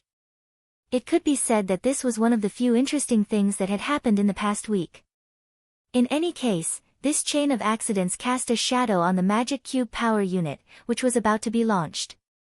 What Roland most wanted to know now was whether the fluctuation of the bloody moon would only appear at the moment when the bloody moon appeared, or whether it would appear at irregular intervals throughout the battle of divine will. If it was the former, he could accept the possibility that it would only appear once every 400 years. After all, defeating the demons was his top priority. Whether it was Dawn Eye or the Magic Cube Power Unit, they both had advantages that conventional equipment could not compare with. They could greatly improve the industrial capacity of Greycastle, and once used, they would become addictive. However, if it was the latter, he had to consider the high risk of losing control. Just then, the phone in the administrative office rang. Generally speaking, the only person who could enter this interior line was Chief Berev. Roland sighed, picked up the receiver, and put it to his ear. Is there a new problem? Chapter 1225. Roland had a deep impression of the chief astrologer, who not only scrupulously abided by etiquette, but also paid great attention to his duties. Although he did not make many achievements in stargazing, the Arithmetic Academy did a good job. He not only trained a large number of talents for Neverwinter, but also participated in the overall planning of various departments in the administrative office. It could be said that under his leadership, the Astrology Association had gradually reversed its previous predicament of being a scholar without any influence. Now, the Astrology Association was almost as influential as the Alchemist Association. On the day when the bloody moon first appeared, Dispersion Star had repeatedly come to Roland's door to apologize for failing to send a warning in advance. However, Roland had been busy dealing with the emergency in Neverwinter at that time, so he had asked his guards to send Dispersion Star back. After all, no one had expected that the bloody moon would appear so suddenly. Moreover, Roland had never expected the Astrology Association to discover the bloody moon in the first place. He had only persuaded them because they could write and calculate. Roland guessed that the discovery of the bloody moon must be extraordinary if such a well-behaved person used the word must. After hanging up the phone, Roland immediately took his guards and rushed to the Arithmetic Academy in the south of the city. The so-called observatory was just an attic in the Arithmetic Academy. Before the astrologers moved to the top floor of the Miracle Building, it had temporarily become their temporary place to observe the stars. Of course, due to the construction time of the spectacle exceeding expectations, in order to avoid the huge disparity between the initial expectations and the actual treatment, which would lead to a psychological gap, he also specially made a few large aperture astronomical telescopes for these people and transformed the top floor of the attic into a professional stargazing venue that could rotate freely. Astrologer of Dispersion Star had been waiting for Roland with a group of astrologers for a long time. When they saw Roland, they all knelt on one knee and said, "Your Majesty, get up." Roland waved his hand casually, indicating that he had important business to attend to. "Let's cut to the chase. What did you find?" "Your Majesty, please follow me." The old astrologer solemnly led Roland to the top floor of the attic. Pushing the door open, Roland saw that the floor of the room was covered with calculation drafts and hand-drawn lines. Based on his shallow knowledge of astronomy, it should be the calculation of the trajectory of some stars. In fact, his knowledge of astronomy was only enough to scare them at first. After he taught them elementary physics and mathematics, after 2 years of learning, these people's practical application level was already above his. Except for Astrologer of Dispersion Star, the other astrologers did not follow him in. Instead, they stood outside the door. The moment the door was closed, Roland caught a very serious look on the faces of the white-haired people, as if what they were about to say was no different from their last words. "Roland." Nightingale couldn't help but secretly tug at his sleeve. Roland nodded calmly. With Nightingale protecting him, he was not worried about any danger. However, he was curious about what kind of discovery could make these astrologers behave so cautiously. "Your Majesty, these days, we have been observing the trajectory of the bloody moon and the changes it brings." After a moment of silence, Dispersion Star finally said, "Since we failed to accurately predict its arrival, we at least hope to make some compensation, such as determining its location and size. Otherwise, the mission given to the Astrology Association at the beginning will be meaningless. However, the results we have obtained these days are extremely frightening." "Extremely frightening?" Roland frowned. This was not a word that could be associated with discovery. "What do you mean? Get to the point." "Yes, Your Majesty." The astrologer lowered his voice and said, "I'm afraid that the star of extinction is a hoax. The bloody moon doesn't exist." Roland was stunned and then subconsciously turned his head to look out of the window. The scarlet sphere was still hanging high in the air, showing no signs of dissipating. "You mean that thing doesn't exist?" I also thought it was funny when I first thought of this conclusion. However, as the observation continued, no one in the Astrology Association could laugh anymore. Dispersion's star heaved a sigh of relief. Once he started, he seemed to be relieved of a burden and spoke more fluently. Yes, Your Majesty. It doesn't exist. According to the observation data accumulated in the past 100 years and the knowledge you taught us, we can conclude that such a huge celestial body can't possibly not affect other stars. However, according to the redrawn star chart, we've tracked and calculated the starlight in the original location of the star of extinction and found that none of the stars deviated because of its departure. This means that the star of extinction didn't affect other stars or us. Not only that, it didn't even affect itself. Before this, the star of extinction didn't show any signs of movement, which usually means that it's rotating at the same time as us. But now, it's still at the same time even though it's getting closer to us. It doesn't make sense that the star of extinction doesn't show any change in speed.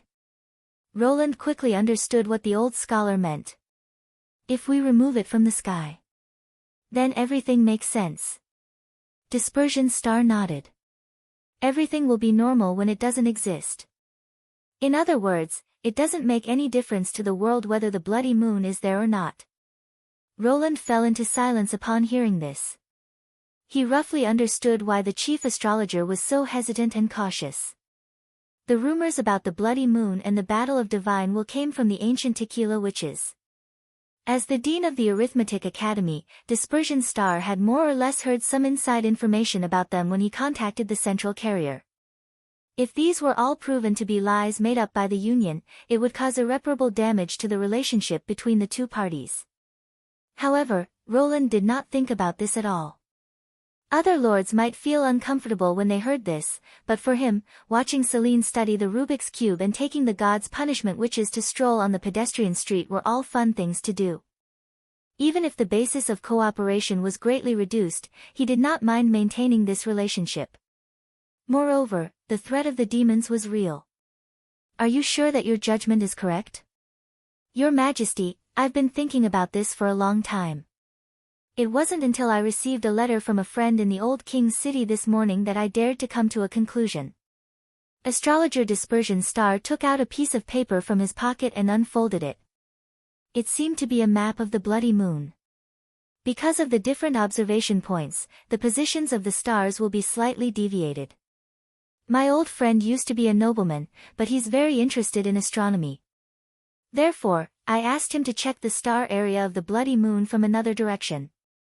It turned out that the answer he sent back was very different from the position we observed. It's almost inexplicable as an error. That is to say, if the bloody moon is used as a reference point, it means that it's fixed in one place no matter from which angle we look at it. It's not only stationary relative to the Earth we're on, but also relative to everyone. Hearing this, Roland's heart suddenly skipped a beat.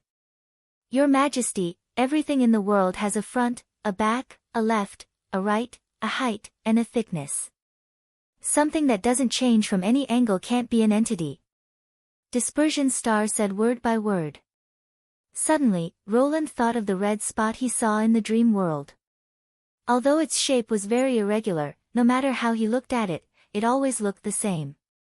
In the dream world, it had another name. Chapter 12:26. Your Majesty, Your Majesty. Your Majesty. Dispersion's star's voice pulled Roland back from his stupor. Ah. Roland rubbed his aching forehead. Are these things only known to the astrologers? All the observations are done by people with star names. The apprentices and the disciples of the Arithmetic Academy don't know about it. The old scholar knelt down again.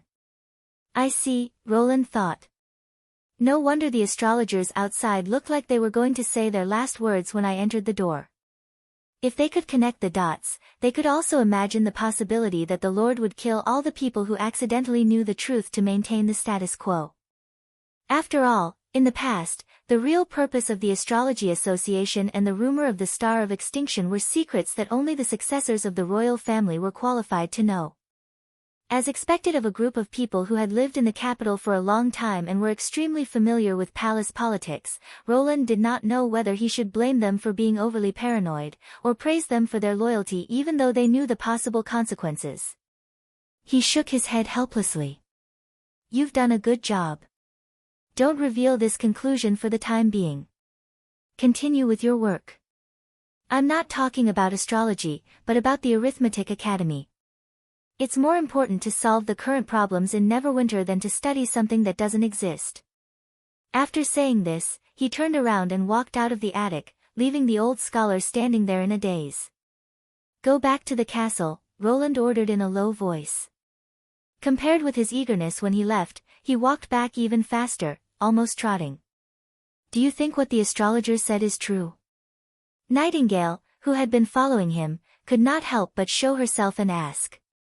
I don't know, it's just a sudden thought, Roland said in a low voice. It's not the bloody moon, but it doesn't mean it doesn't exist. Maybe it's something else. Something else? For example, a hole. Because of his preconceived notions, he had never thought deeply about the bloody moon. Its huge size was only because it was close to the moon. For example, when he looked at Jupiter from Io, the latter almost occupied 2/3 of the sky. Now that he thought about it, the ancients called it the moon just because it was round and not dazzling. If it was really erosion, it could be square or polygonal. Nightingale's tone was filled with confusion. Are you saying that our sky has cracked? It could be worse than that, but I have to confirm it first. How do I confirm it? Roland glanced at her. In your dreams. Although it was still early, it did not prevent him from entering the dream world. This time, he did not inform any of the gods' punishment witches, only leaving Nightingale by his side. The day of the divine will's appearance is the appointed time to meet. Roland had been trying to figure out what the will of the divine referred to. It was only at this moment that he realized that the will of the divine was not referring to the events in the dream world, but the time in the real world. If that was the case, it meant that the person who left the note not only knew the essence of the dream world, but also knew that there was a real world outside of it and could accurately perceive its changes. It sounded incredible, but the moment astrologer of Dispersion Star said that the bloody moon did not exist, all the confusion and suspicion that had been lingering in his mind were instantly penetrated by a bolt of lightning. Whether it was the Battle of Divine Will he heard in the Prism City or the unnamed Book of Dreams, they were probably all leading him in this direction. Uncle, what do you want for breakfast? Zero stood in front of the sink and asked vaguely with a toothbrush in her mouth when he pushed open the bedroom door. I'm not eating. Just prepare your own food. Roland shouted without turning his head. He casually put on a coat from the sofa and went out on 2 slippers without even putting on his shoes. At this time, the streets were crowded with people. Youtiao stalls and bun stalls were crowded with students and office workers. The sizzling sounds of frying and shouting interweaved with each other, forming a short but noisy bustle in the tube area. The only exception was the Rose Café. From the signboard to the storefront, it looked out of place with the surrounding stalls, like a gorgeously dressed non-mainstream shop. When Roland took out the key to open the door, he saw the stall owner looking at him as if he was an idiot. He took a deep breath, pushed the door open and went straight to private room 302. As for why there was only one private room in the whole cafe and the private room on the first floor was called 302, he deliberately ignored it as an insignificant detail. Due to the endless emergencies in Neverwinter this week, Roland had no time to care about the dream world. Now that he put his hand on the doorknob, he felt a little nervous, which was rare for him. As for how the other party could enter the shop before the door was opened, it was not within his consideration at all. The person who could reflect words in a champagne glass must have incredible power. Not to mention sneaking in quietly, even if he suddenly appeared in front of him, he would not be surprised. Roland took a deep breath and turned the doorknob. The compartment was empty. Except for a low table and 4 chairs, there was nothing else in the small, tofu block. The moment he opened the door, he could see every corner. There was no place to hide. He could not help but feel a little disappointed. He slowly walked to the table and sat down. Did I guess wrong? Yes, people are not ghosts. How can they teleport here? I should wait a little longer. But more doubts followed. Did the person who wrote the note really know that this cafe, which opened less than a month ago, would come to find me? What if the other party also waited at the agreed place? Or maybe the note was just a prank, thinking that the arrival of the divine will in the real world had nothing to do with the dream world. In the end, he did not have any substantial evidence. As expected, it was not so easy to know the answer. Just as Roland got up and was about to leave the private room, a sweet sound of wind chimes rang. Ding ding dang dang. Welcome light, he subconsciously stopped mid-sentence. The gods' punishment witches did not enter the dream world with him, and Garcia would not come to his cafe for no reason. There should not be anyone who was willing to drink the expensive coffee now. When Roland came back to his senses, he opened the door and looked into the shop, only to see a slightly familiar figure at the door. He had seen the person twice. Once at the newcomer reception in the Prism City. Once at the Reflection Church in the old holy city of Hermes. Roland had only seen her twice, but she had left a deep impression on him. I didn't expect you to open your own rose cafe, not to mention in a corner like this. I almost thought you didn't even find the note.